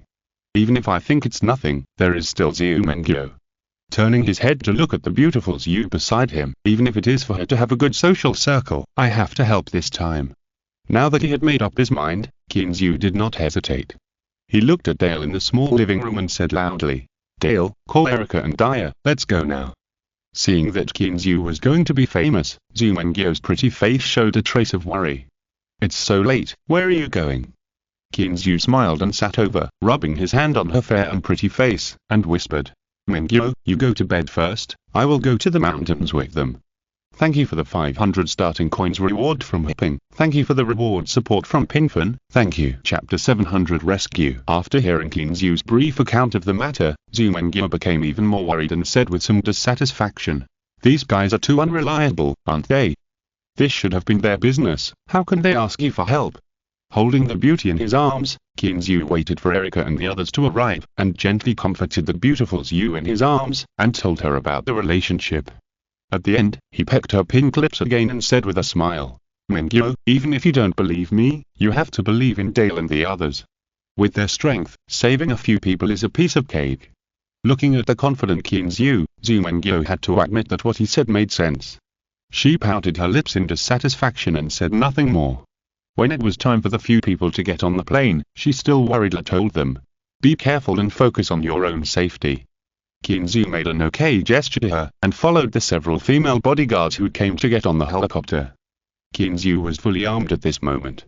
Black combat uniform, tactical belt, military boots, helmet, exactly the same as the American soldiers. Of course, except for the weapons. He only brought a Desert Eagle for self-defense, and it was hidden. His gun license does not allow him to carry a gun with him.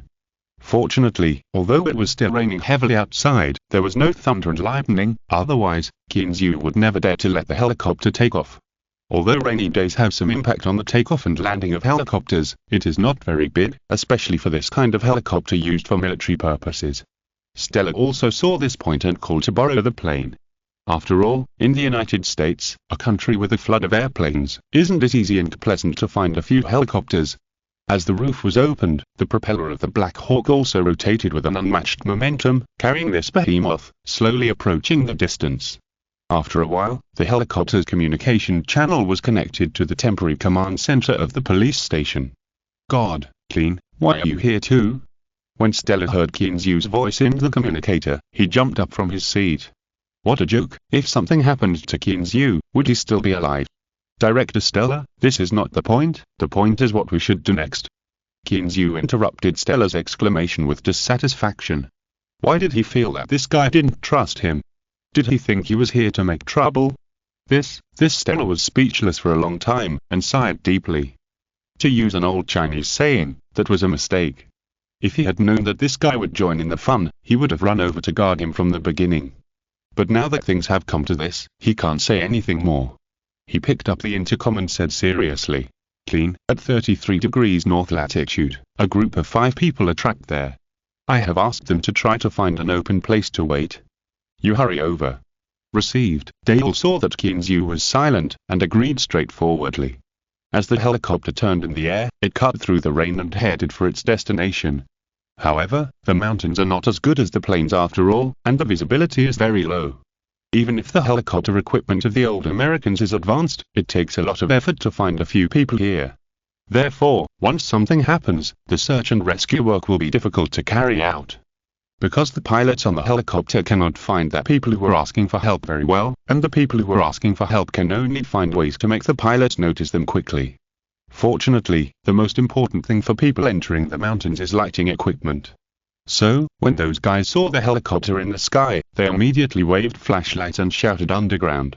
After seeing the few people, Dale did not lower the helicopter very low. She just let the Black Hawk hover in the air, and then Elsa unfastened the safety belt, opened the bottom compartment, and went down directly along the rope. Will this be okay?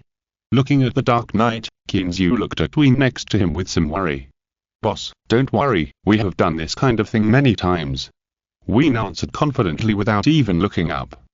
Kinzu had to suppress his anxiety and waited quietly. Going down the rope, in Kinzu's opinion, was very dangerous.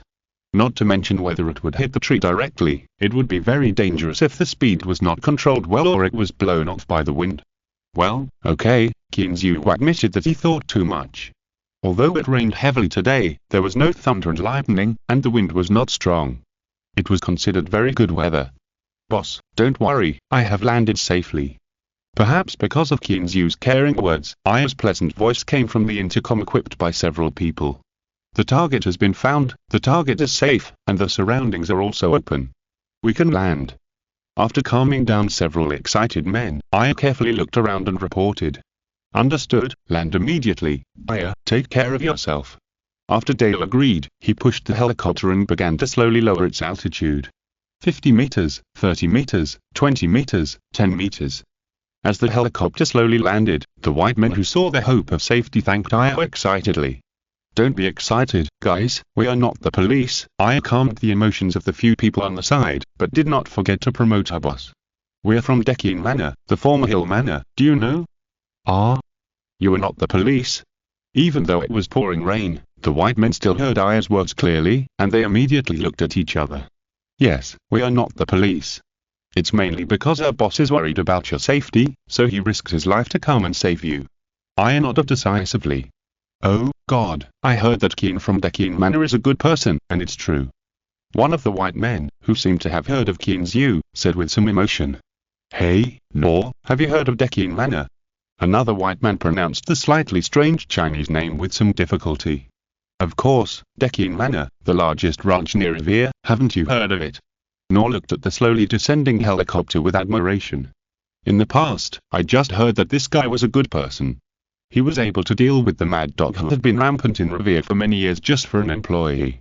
Now it seems that he is really extraordinary. Fin est captulo much as great as Pelaga hasta el final. No se olviden all like busgasms contenido exclusivo y exeo inmediato. Si escribita news to Patreon. Recuerda, cada like, si escribes no dona que nos anima a continuar. Great as a todos nos vemos en el próximo video.